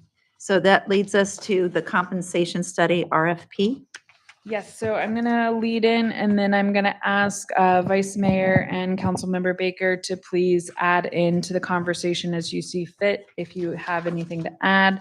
So I met with Matt and Justin twice over the last couple of weeks. So we had an initial meeting to talk through what the scope of the RFP needed to state based on conversations amongst council. And then I drafted that new scope. We met again to confirm that that's what we were all on board with, and that's what you have here in your packet. So if you jump ahead to packet page 65, section 3, scope of services. This is the updated scope as approved by your compensation study committee. I'm happy to answer any questions. They very much they've been added into the RFP process. So they will be the ones here accepting the bids on the day that they are due. They will be the ones here opening the bids and reading out and documenting for that public portion who the consultant or company is applying and what that dollar value is. We'll be doing the appropriate note-taking and record keeping. They will go through and do the review of the bids and bring that to the town council with their recommendation of it. And then once the council awards the bid and we are into the contract phase with the consultant, that's when the administration of the contract will be under the town manager as it's written here. The compensation study committee is gonna still have, a lot of involvement in the conversations. We do, during the RFP phase, we do have vice mayor listed as the person to ask the questions to. And then as needed, he will work with me if there's finer details that I need to assist with getting answers. We went through, I know there was some discussion on ensuring that we appropriately defined the area. So what we came up with is on page 65 under 3F, that is the definition of the area based on our discussion.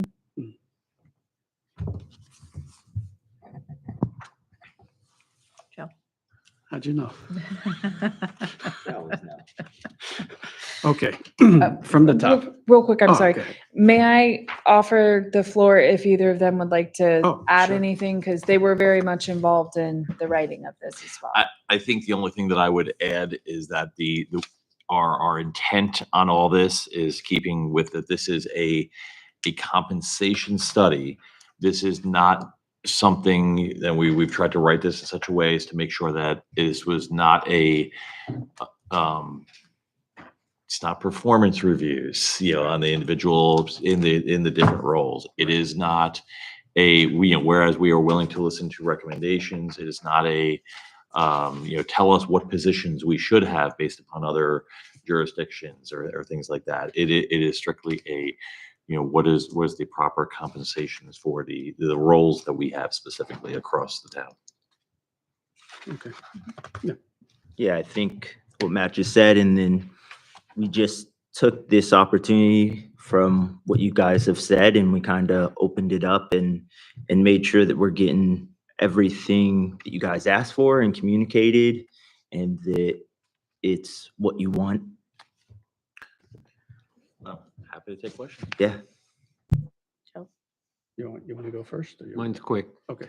I'm assuming the fine details like identifying what we're going to address as pay scales and all that for, experience and stuff will be through your discussions in the meetings that have been identified on here. Correct. And then we're coming back, it's important to note that what they're, the final product on all this is recommendations for us to then decide what we want to do with that information. Right. Okay, all yours. Okay, so most of this is boilerplate, essentially, so I'll just hold off on the scope for 1 second. My curiosity is, where are you going to be advertising for this, for the consultants? Is it going to be just something in the paper? Are we going to do something with VML, other media? What's your plan for that? As wide reaching as I can get it. Okay. So it'll be per code. It's going to be in the paper, put out there. We also have some online sources to get it out there. So VML, there's another state website to get it out to, is a good advertising platform. We do have probably a short list of consultants that we could send it directly to for interest, but we are going to try to share it out there as wide as we can. Good, excellent. This might be a question for our council. Okay. And it's probably premature to even ask this, but there, relative to a contract award, I would assume we'd have a terminate for convenience clause or something like that. If in fact things didn't work out. Absolutely. We'd have to put language in that makes it easier for us to evaluate the person's abilities and determine whether or not they're going to be able to do what we need them to do. And if not, then a termination clause will be included to make sure that we're able to end that relationship as easily as possible. Okay. Yeah. And there's probably not a need for force majeure or something like that. What do you think? No, I don't think so. Okay. All right. I just like the sound of that word. Yeah, it's a nice word. Okay, thank you. Thank you. Can I just talk about the scope real quick? Yes. So I was looking at that E and 3E on page 65.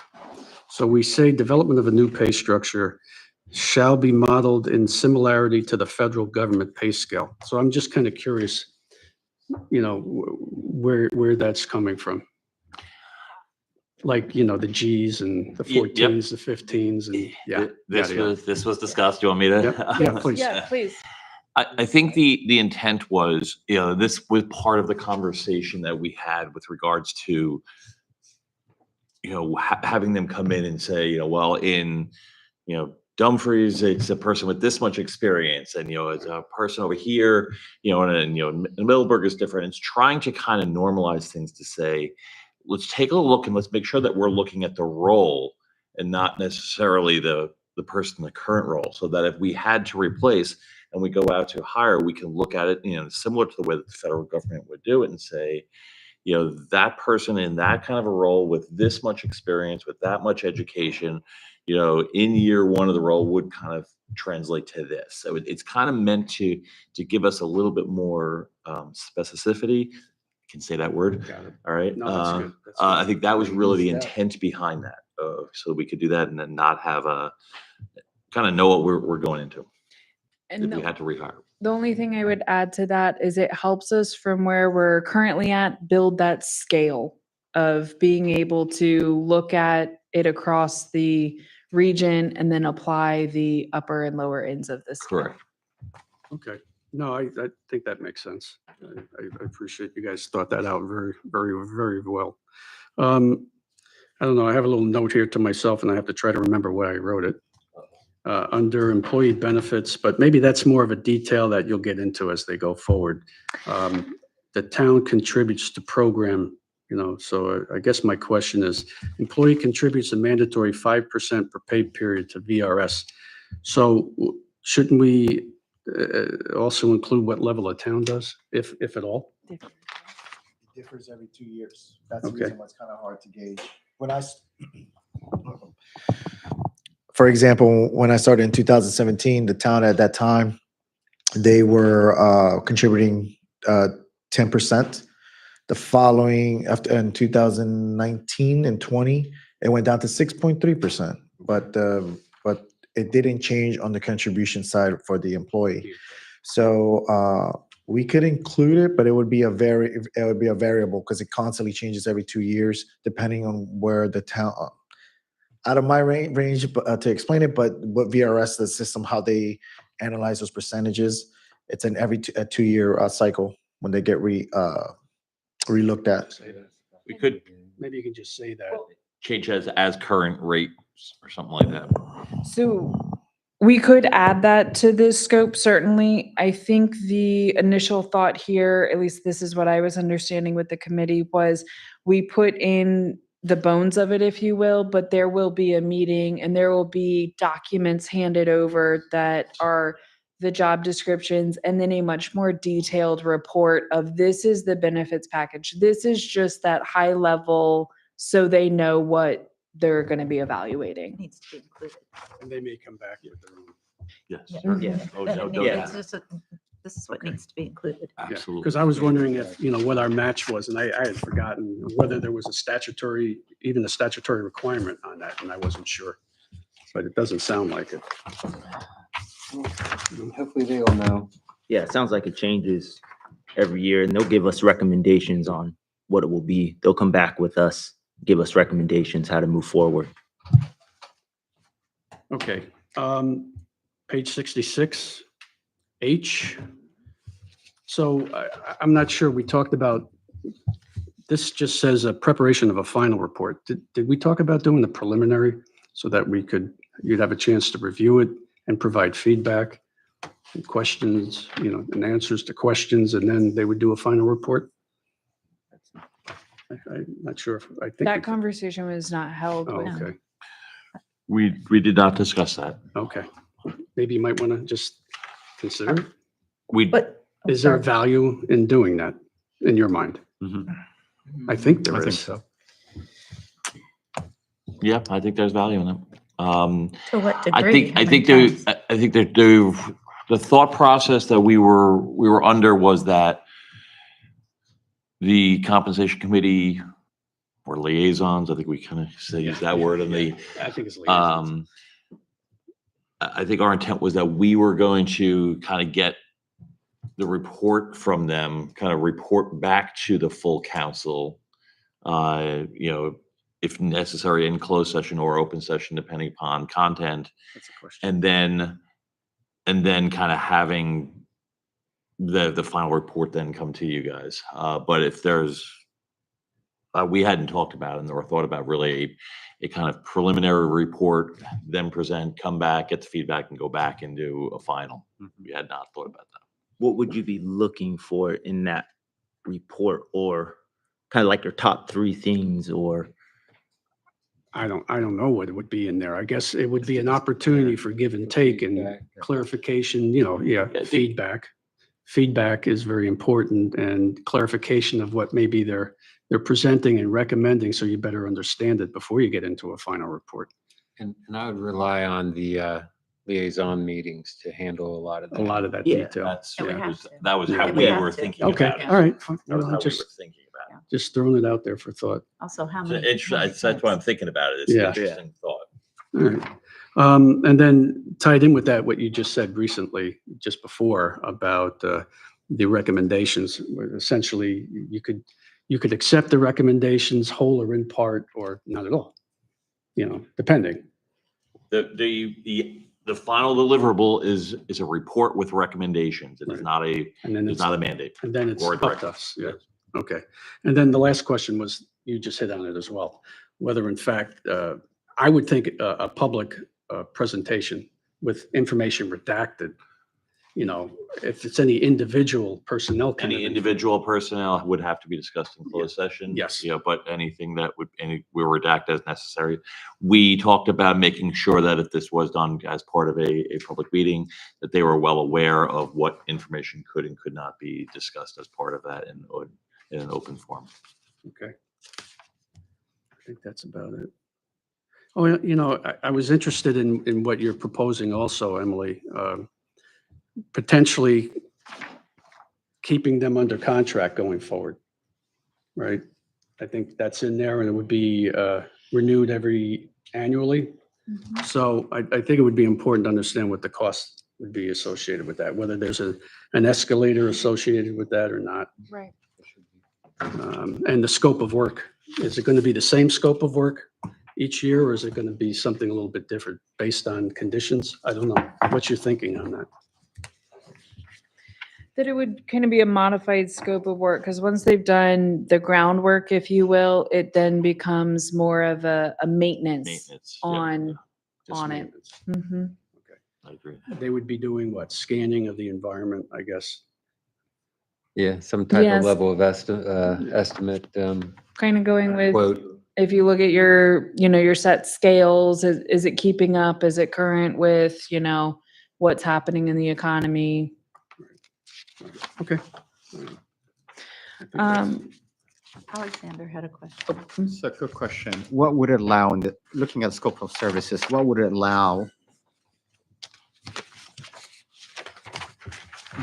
the organization entity that's going to be putting together this compensation study to have that dialogue between the liaisons and feedback, the feedback loop? What would force them to have that collaborative? There are, and I gotta find it in here now.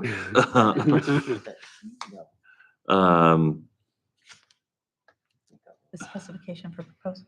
Yeah, I mean, there's, I'm just, I need to kind of find it in here because I know You have B, compensation study liaisons, communication sessions to ensure transparency and understanding of the process. So you have that. We could add verbiage to it. that was to- where that's what I was looking for. Yeah, From my understanding and from Oh. communicating with everybody, it seemed like we were gonna sit down with whoever wins the bid and we would have communication with them, take their recommendations, kind of discuss it, and then bring it back to you and have that conversation. No, I understand that, but I think we just want to make sure that it's clearly stated in here, right? That there's going to be some sort of a back and forth between the liaisons and the organization that's working on the study to make sure that the final report that they're going to be providing is useful, right? It's going to contain the information that we need. So we just want to make sure that. I agree. Yeah. I agree with that. Yeah. Makes sense.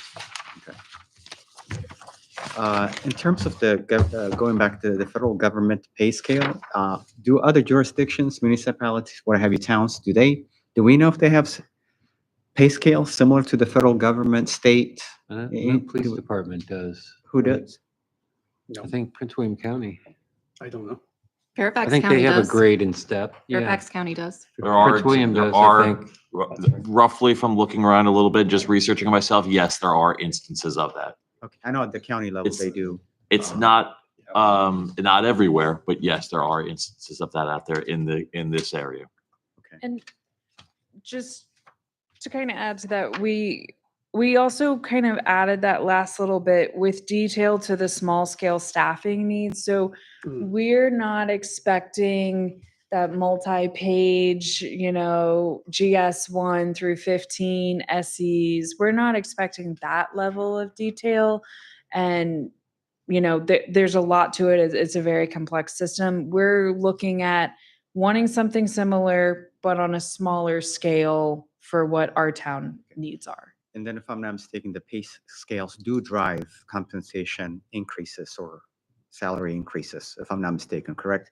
Based on, you know, If you're talking about, one, two, if you're talking about the GS system, yes. Yeah. if it's, so that's going to be basically similar to what, that's what, recommendation. We're looking for the recommendation Okay. that they would advise based upon what is out there in the, you know, the geographic area that we've asked them to look at. Okay, so Yeah. if we adopt such a pay scale, what that means is that for the town, every year, 2 years, whatever, basically the staff will be, I don't want to presume what the study is going to come back and show or what they recommend. Right. I want to see what they recommend, and then it's up to us as a council to determine what path. We could get this report and say, this is their recommendation, but they're crazy. We're not doing this. I would say, I don't want to presume what's going to come back. I want to keep it open-ended for recommendations so that we can discuss it as a council and determine what's best for us and in this town. That makes sense, I think. Yeah. Yeah, I think everything's a recommendation and then we're keeping it open to interpretation of how we want to move forward as a council. Yeah, and also readdressing C, presentation and completion of job or position description. No, that wasn't it. Back at the scope. Yeah, back at scope, your liaison meetings, do we need to solidify that? Maybe give a cadence so that they know what kind of effort they're going to be putting into it, or do we want to leave it open-ended? Like regularly scheduled, you mean? Regularly Yeah, scheduled, like at least every said 2 weeks regularly or- scheduled sessions. If it's a 90-day term, is it a Weekly, meeting? 2 weekly, monthly? Monthly? Monthly as needed and more frequently, monthly and more frequently as needed. I agree. Also, That's what I would I mean, recommend. Yeah, And the company that wins may have something already set in Okay, place. so that's P. monthly. Regular monthly Monthly meetings, So what if we additional meetings as Needed. needed and not to Yeah. exceed? not to exceed. Or Daily you meetings. give them, or you So give them the why don't I option. look at a 90-day time frame I and know. count out the total meetings if we were to have them every 2 weeks? And then I'll put in there monthly meetings or not to exceed X number of meetings of the over the contract term. Yep, or if you do put in, added meetings as needed, you give them the opportunity to put an option in there saying extra meetings will cost you this much per meeting session. I was just gonna say, that whoever wins the bid might already have Yeah. something set in place where Yeah. I mean, they that will give us the expectation that- of that- what they're gonna do. reduces their risk, and a smart proposal writer would understand that. Final question, I promise. Final No, question. you're fine. No, this is, you guys did a lot of work on this, Yeah. staff and, Yeah. and the Good job. liaison. So, kudos to you. I mean, it's really well done. Just a final question on the criteria for evaluation, your thoughts on public sector experience only being 10 points. I mean, I would think perhaps it might be a little bit higher for something like this. I don't know. I'm just throwing it out there, just for consideration. What are you looking at, Joe? Page. Jump ahead to packet page Ratings. 69. Yeah, the ratings, the criteria for evaluation of the bidding. I think I look at it, I mean, I see I know what you're going with there. I think, If you, I kind of look at it as, I almost see it as it's 25% for the experience. Hmm. And there, I'm looking I'm looking for the right person for the job who's gonna make this. Right. I think that anybody that's going to review this is likely going to say, come back with, they're gonna have some of that public sector experience. I don't see a lot of commercial organizations Right. doing this type of a detailed study. Okay, But I could be wrong. we'll see. Maybe we get 50 things I'm reading off here and none of them have public sector experience, but I'd be surprised. Anything else? Alexander? Good? All right. Yeah. Mary? No? Not for me. All right. Is that good? I need some direction. Uh-huh. Okay, so based on what I put together here on the proposed calendar, so we're on page 68. 68. If council's comfortable with it, if I work with the liaisons and make those couple tweaks regarding the meeting language and the scope of services, what we were proposing collectively was that we would issue out the RFP on August 4th. We would leave it open for 45 days, and it would be due in September 18th. Ideally, that would give a couple weeks for the liaisons to sit together, review the applications, and then come back early October timeframe to meet with all of council, make their recommendation. You guys come together, make a decision, and then the bid could be awarded early to mid-October.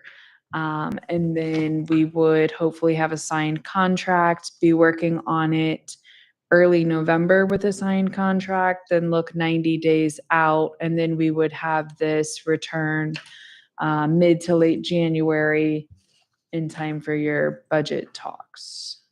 Is that an amenable timeline for everybody? I like the timeline. It is for me. I know we talked Yeah, hard about that we timeline. talked about it. We So, I'm set gonna- some meeting dates. I already confirmed with them that the 18th would work for proposal packages because they will be the ones here to open and review them. And then of course, I will make the edits. We'll get it to our legal team. They'll put final eyes on it, bless it, and then it would be posted as early as, it would be posted Monday if that is acceptable to council. I think that's good. Everybody in agreement? You guys are going to be busy. We're going to be busy. That's all right. I don't know. All right. Okay. Even higher. Thank you. So clear?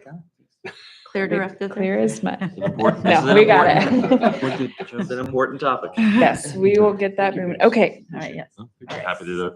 next, are we ready? on Yeah, the I was next going one? to say, I Okay. feel like we're ready to go to the, No. Oh, sorry. Sorry. Page 8, criteria for evaluation. I would have thought experience and qualifications would have a higher point because whoever is doing the study should have good experience in Which doing one we such talking about? studies, right? Experience and qualifications. Oh, Good question. Is that Ah. the same topic? I We think just maybe Joe, I covered, don't or- know. Joe, you Well, were it- talking it about could public be- sector. he was, So Joe was on the one below, I think. Public but So- Public it could be sector. I have a easy. recommendation. Combine it. Would you like for me to put the two together? Yes. So public sector experience and qualifications, make that 25%. and then make it Yeah. 25%. Because I think you were saying 25 earlier, so Yeah. why don't you just add them together? How about you make it 30% lower the content and quality to 25? So I'm confused. No? Oh, yeah. Where did 30 come from? No, I see what you're You saying. move- You got You 30. moved that 5 from here to here. So you're saying And experience And is again, more this is- important than proposal writings. So if we have quality of interview as an optional maximum 15, do you have bonus points awarded for additional public sector experience? Bonus points. Extra credit? It's, Let's tackle one thing at a time. I'm thinking about what you said. So you would take away, you would add basically Take experience and quality 30, Mm-hmm, and then make content and quality of the proposal, including the proposed work plan 25. correct. Which kind of goes hand in hand with project approach and long-term system solution. I'm okay with that. Yeah. I'm good with that. so take the 2, make that 25 and make Make it 30. content. Yeah, take the 2, make it 30. Content and quality becomes 25. Yeah. Experience and qualifications becomes 25. We strike public sector experience. Or just add it. And An extra Yeah. credit. Or yes, or I'd prefer to not do the extra credit. Yeah, I know. I know, I couldn't. Eh, Thank you for You're the leaving- thank you for the you're leaving abuse, in the but yeah, I bias- don't wanna- You're leaving in the bias factor, right? You got 15% the bias. About those having public sector experience have more, what am I trying to look for? More weight. Do you want to put that note since we're No, removing? because then we would have to have it as a criteria. We'd But have to don't- know what, we'd have to state what that weight is, I would think. But wouldn't we want somebody with public sector experience since they're evaluating public sector service? So should we just say public sector experience and qualifications? That makes Yes. sense. Yes. That Let's makes just sense. do that then.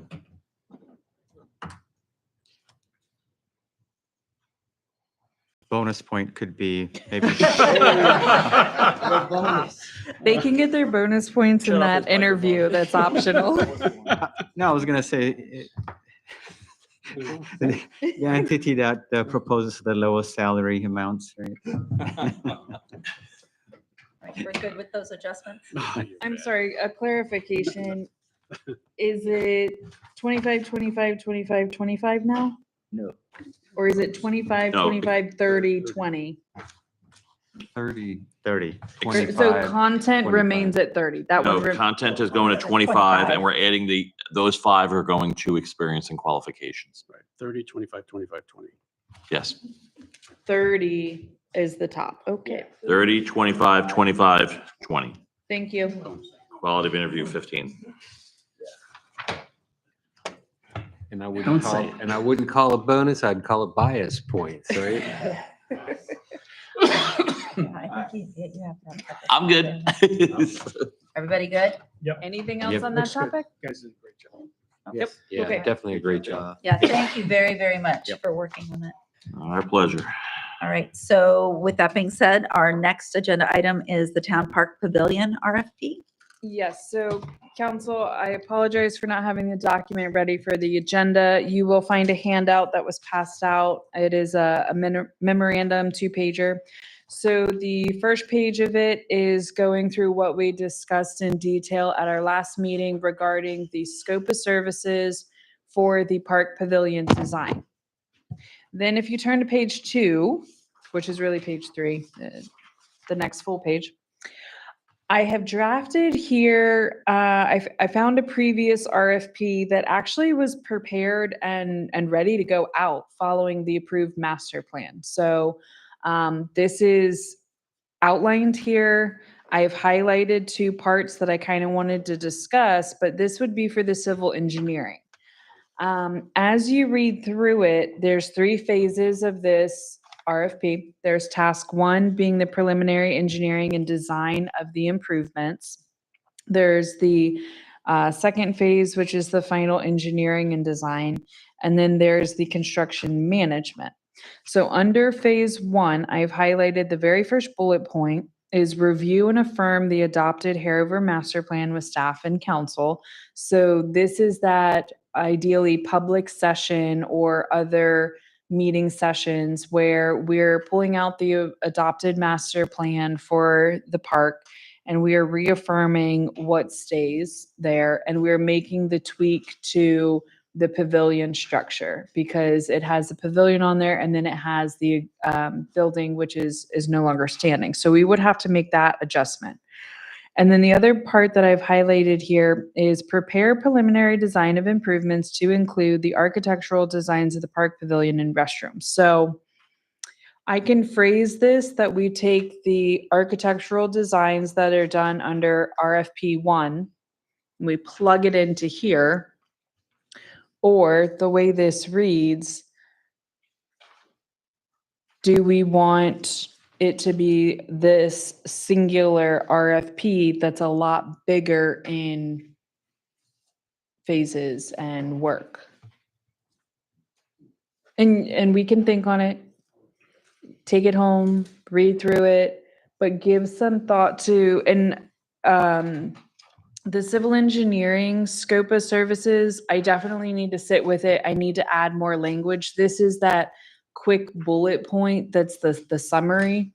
of each like work item in there. So I would be adding in meetings. I would be adding in details regarding the architectural. So don't get caught up on those details. Think through the bigger scope.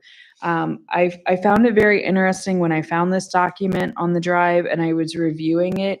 It very much was set up to have this adopted master plan, which is just that. It's just a master plan on paper. It's a visual. It's a plan for what we want to see here. It was affirming it. It was working through all of the design features of it to include the architecturals. So a lot of it still is comprehensive in the design and the full engineering of it. So another homework item, think through it, kind of compare the two. And if the desire is to still separate them, we can still do a phased approach, put out the architectural one, go ahead and do that, and then follow up with the civil engineering shortly after.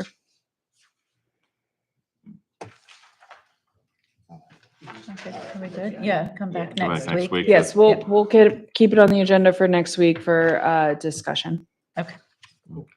If you have any questions in the meantime, feel free to reach out or we can meet and discuss it more in detail if you wish.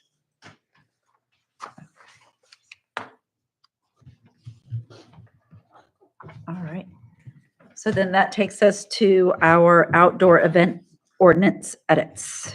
Yes, I'm gonna have Julia come up to the podium.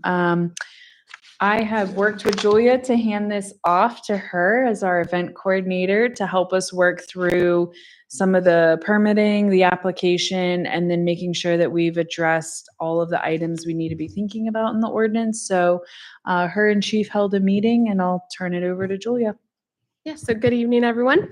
Last week, Chief and I sat down, looked over the ordinance, and you'll see our edits throughout this. But the biggest thing we discussed was having a new application process. We feel this would work best. It would be a two-step application. So if a commercial vendor wants to host an event with over 100 people, they would need to submit the outdoor event request. This simply notifies the town of their event. There would be questions like a checklist, check yes or no. Is attendance above 100? Will there be alcohol? Is there amplified sound? Will there be traffic impacts and impacts for parking? If they were to check 2 or more of these, it would then trigger the second application. The second application would be an outdoor event commercial permit. They would have to include a security plan. Inside of that security plan, it would address the traffic disruption, parking, pedestrian safety, times, lighting, and all that other stuff. We would then review it and accept it or deny it. But the biggest thing we wanted feedback on was the fee that would be associated with it. Besides that, that was the main thing that we worked through. If you have any questions about that, I'm happy to answer. May not be for you, but Okay. in general, right? So the rationale behind going from 50 to 100, we increased it, right? So what's the rationale behind that? Any thoughts? Okay, I feel that. Basically, Councilman Passanello, what we felt is that 50 was just too low. You might have some businesses in a normal course of business that would have that many people. And it just seemed like we were going to set people up for failure or for this to be indiscriminately used. Like, oh, why didn't you do this? Or why didn't you get this permit?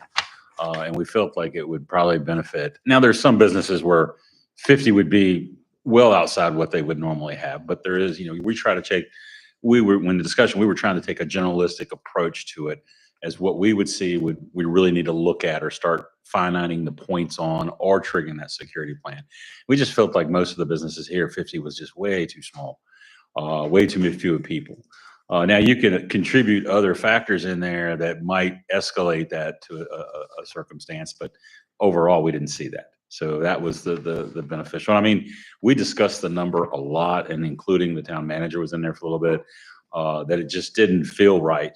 Now, of course, council can have a feeling to move it up further or reduce it back down when you look at it after discussion, after we all put our heads together on this thing a little bit. But that was the reasoning behind it. Okay. All right. No, that's good. Thank you. I appreciate that. Should I keep asking? Yep. If Go there's through it. additional questions. So the town manager has final approval? And if they're not satisfied with the town manager, there's no recourse? Correct. That's how it's currently written. Okay. Anybody have a problem with that? I don't, but I was just throwing it out there. So under public health, 15-54, page 78 in our packet, talking about amusement rides, right? I think we have to change that, reviewed by the town building official. We really rely on the county, right? Yes, but since they are our building official, we could. My concern is lead time too, on something like this. And would they have sufficient lead time dealing with the county, who's really busy compared to, But it would be the same, it would be the same standard if they were doing this event in the Walmart parking lot. So amusement rides, they would still need to go through the county building official. So I don't have an agita with this phrasing Okay. because they are our building official, so they are the town's building official. If you guys want it specifically stated, we can. I just worry if we were ever to change that, then we need to then go back and amend the ordinance. Or we could talk about dropping town from in front of building official. that seems to make, I mean, we have a process in place and we would help them and guide them through the process. So, Yeah. Okay. So this will require a public hearing, right? The ordinance, is that what you're asking? Yes. Okay. Yes, so what our goal is tonight, if you have any comments, we address the comments, and then we get our clean draft reviewed by legal team. And then once that's ready, then we schedule our public hearing with that final draft that's So- been created. Excellent. So getting to that point, I wanted to piggyback on your roundtable, right? It's in Mhm. August. I mean, if it's ready, there might be an opportunity there for the to get the word out, because you want to make sure that you get feedback from commercial properties, right? Absolutely. Yeah. That would be a good target. Yep, we can do that. Yeah, so, I was hopeful in our communication efforts, not only would we have some of those moments, but sending this out via email to our businesses, doing what we can to kind of get more personal communication out there that this is a draft, please, read it, review it, come comment at the public hearing. excellent, good. Mhm. You know, you took something out, but then I found it at the very end, so I'm glad you put it back in there. About without exception, no applicant can hold an event conflicting with the town, so. Yes. I was a little concerned when I first started reading, it's like, oh, No. did we changed that policy? And we did take out the exception. Yes. Okay, cool, I'm good. Thank you. Anybody else? Yes. So in terms of lowering the number of attendees from 50 to 100, I think that's in relation to alcohol, outdoor event where alcohol will be offered for consumption or for sale. Is that specific to that, or it's to any event? The 100 The 100 would be to any event. will be to any event, okay. All right, and I think to your point, Chief, it might be okay to go from 50 to 100 for some properties, but for some, it might not, right? So, Correct. yeah. And we, like I said, we got to keep it general. We can't Yep. really subclassify businesses on their how many occupants can be in the building and parking spaces. Because some places have fewer spaces, some people have more, and that fit in the town just doesn't work good. So we just kept it right down the line. Like, this is where we're going to start seeing concerns on these topics. And if you multiply these topics, if they start coming together, the 100 plus the alcohol plus amplified sound, Yeah. okay, well, we really need to do something, because we know that we're going to suffer from complaints on that, from parking, from traffic disruption, from noise, and anything else that comes out of that. So we were just kind of looking at the magnification of the issues that you might bring to your get together, your event. Yeah, my concern would be, again, it might not be an issue for some properties depending on their size, parking space and so forth, but for some, it could be disruptive, right? So that's the concern I would have. Well, we did discuss that specifically, and what we felt is that's a normal day for us in the office, is answering the noise complaints or answering the parking complaints or answering the traffic disruptions.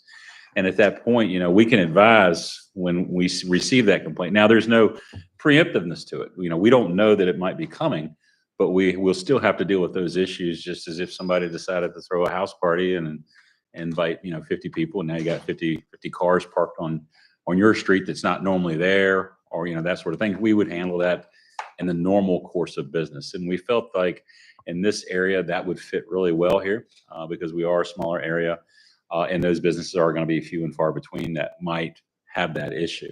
And so we would just handle it normally in the course of business with our normal duties. All right. And Julia, in terms of submitting the application, the requirements, submit an application, is it apply to all businesses that want to organize an outdoor event? And then we determine based on the number of attendees what the requirements are? Is that the plan? Yeah, if they were all businesses, commercial properties, if they want to host an event with over 100, they'd submit that first application. And then if they checked more than 2, they'd be required to put in that second one. Only if they expect to have 100 or more. That's correct. That if they know ahead of time that's going to be less, then there's no requirement. Yeah, we've talked about like Truvi has trivia night, or there's all sorts of smaller events. And we didn't feel it was necessary for them to put in an application every single time. So it's more for the bigger ones, like with. Okay. And then if a business hosts an event with more than 100 or plus attendees, and they have never come to the town to submit an application, what enforcement mechanisms do we have? What happens? Well, I think, again, we would go back to our normal course of business in dealing with that, but we would also use it as an educational moment. Now, if things were working, but maybe we received a noise complaint or something like that, we would deal with that as we would any other complaint. But we would also educate that business on, hey, you really need to do this. So keep things in check today.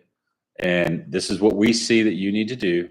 Do this, or we might just have to shut things down or do something else. But now, moving forward, if you decide to do it again next year or next month, now you can come in and the procedure. So we allow one infraction, and then Well, not and then so to speak. You yeah. don't want to. Yeah. And this was another point of discussion, is sometimes people are not educated to the fact that they would even need to do this, right?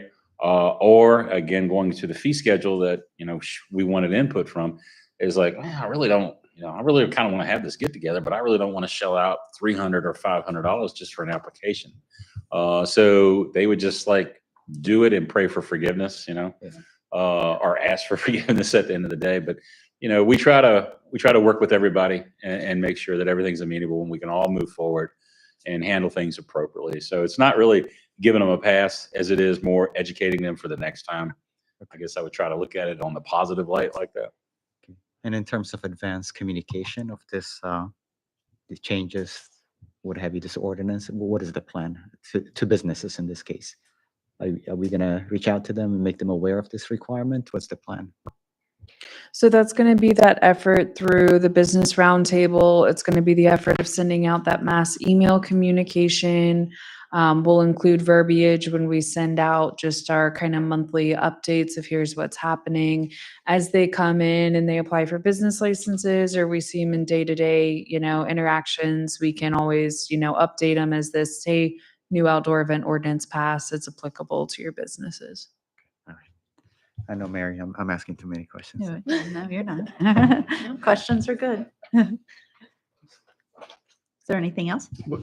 Was No? there a question about fee schedule? Yes, so I was Yeah. going to follow up. Okay. What fee schedule are you looking at? We have a set fee schedule for the town, and what we need is direction from the town council of what you guys envision as an appropriate fee for this application. Previously in the past, it was $300, and I will tell you 9 out of 9 times, every business asked us to waive it. They said it was too much and that they weren't able to afford it with their event costs, et cetera. So keep that in mind. There is a cost of doing business. There's, the administrative processing of it. But I will tell you that very, very often when it was applied for, it was always asked to be waived. Were there suggestions by the businesses as to what a reasonable? Very quote, unquote- rarely do we ever have anyone apply for this. I could probably count on one hand the different businesses that have applied for it. We just don't have that many outdoor event businesses. Roberto, Yeah. I was going to So- say Roberto shouldn't play poker. So in this, when we came up with this fee schedule, has been for a while, actually, we just continue to renew it. The thought has always been because many of these businesses, they assume that when they have the event, because they're a town event, business event, that our police department will just show up. And we found that at times, though our police department is always available, sometimes we do need to bring, if we do need to bring additional help or assistance, to try to kind of offset that, because many of these events don't understand the fact that they should probably also think about extra security, parking attendants that may kind of help guide the traffic. So it's kind of more always been of trying to give a little cushion if in case the town does need to bring in an extra officer for that event or anything. That's a separate fee now. So I was going to say, is that that's a separate security? fee assessed. So if they need to bring in an officer, they will have to pay chief's rate for that. So this would just be administrative processing review. Then we have to review that fee schedule because that wasn't changed. Right. So the question is for council, what do you guys want to see as the appropriate fee? And we can appropriately amend the fee schedule if it's not the 300. You have a suggestion? I'm gonna start with a question. How long does it take you to process this application with all the pieces that are required with the safety, the health and hygiene, those types of things? How much time and effort does it take for you to review that with the applicant and work through that? It's been a little bit since we've done one, but the last request that we had, I believe Chief, myself, and the lieutenant sat down and we had 1 or 2 meetings with the nonprofit, and each meeting probably ran an hour. There was a good amount of follow-up email requesting documents. They submitted something. They submitted the application. They still didn't have all the information. There was more follow-up to it.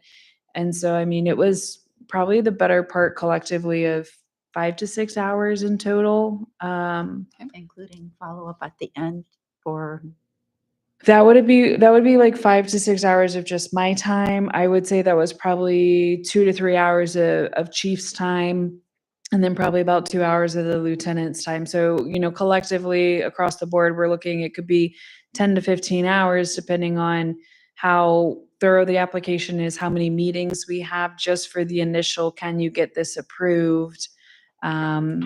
So then if you approve it, you also have to think about, are there follow-up meetings they have to have with staff to do any final deliverable of, okay, you reviewed our initial security plan and now here's our final security plan that you're signing off on day of type details. So I would say 10 to 15 hours would be pretty consistent.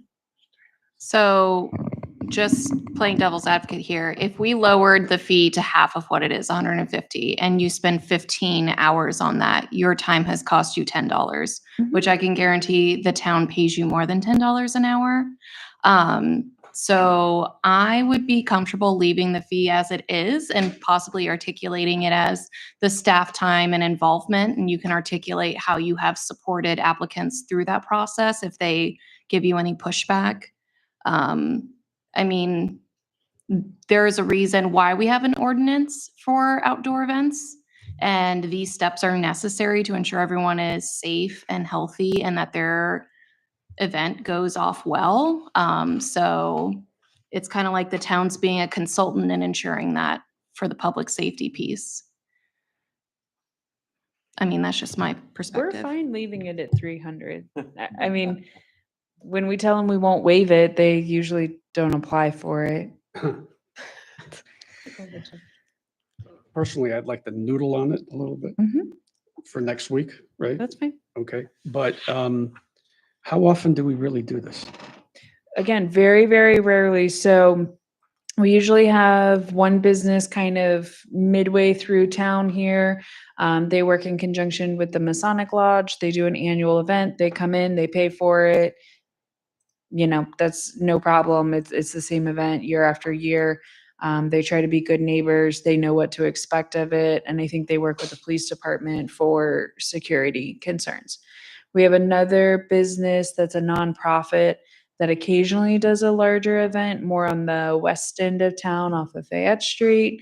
Rarely are they doing bigger events, but there has been the occasion where we've had to work with them on an event permit. So is there a way you can go back and look at the data over the last number of years and just have a sense of how many times we've done it? Less than 5. Truly, I can Total. count, yes, in my Total. time here, it has been very, very few that I have had to review. Cause it's fallen on me to review all these previously. And so it's only been those very few. The other events that have occurred, they probably fell under that exception and didn't apply for a permit. And then the one event most recently that applied for it, we did ultimately deny them because it was not going to work where they were proposing. It was a large burden on our town. Okay. I personally would like to noodle on it a little bit. Kind of conflicted here because we don't really do it that often.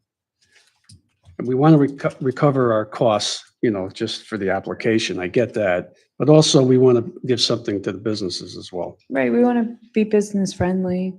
Yeah. So I'd like to think a little bit more on Yeah, that, but I'm certainly. not ready to commit. Just as we noodle it, to Yes. use your technical That's terms there. actually Emily's. All right. Yes, I'm sorry I used that term. But by too the many way, on times. my Councilman Passanello bingo card, I did not have force majeure, but I did have noodles, so I should be good there. No, what I was gonna say, as we're noodling on this, I think it is important to note that part of this update to this ordinance also removes the exception, right? And with that exception, and we're opening it up now, you could have more now. You could, have more, so.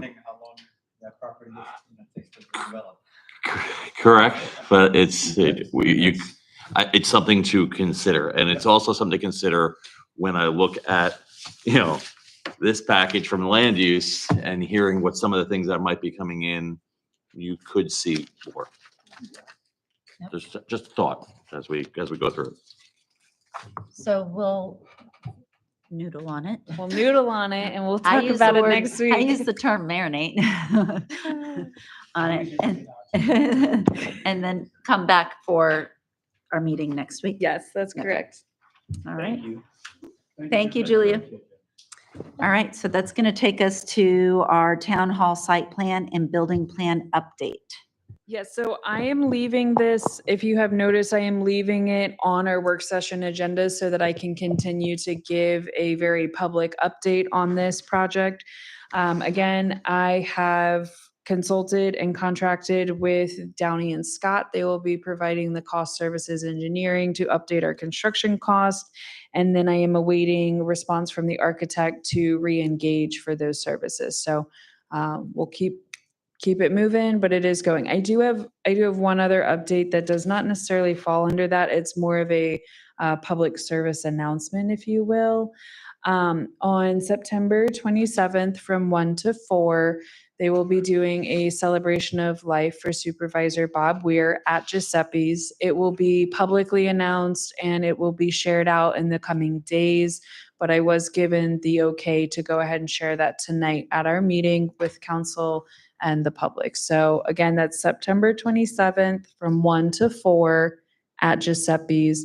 I will be coordinating with Chief on traffic control. We are going to be squaring away overflow parking and some signage to help with overflow parking. So we're going to be checking in with Rebecca and Jen often between now and then to give all our support and assistance as we can as staff. So if there's a further need, I will reach out to council and I will ask for your help and support as well. Awesome. Thank you very much. All right. Any further questions for Emily? Ask one Yes. question, please. Can I ask?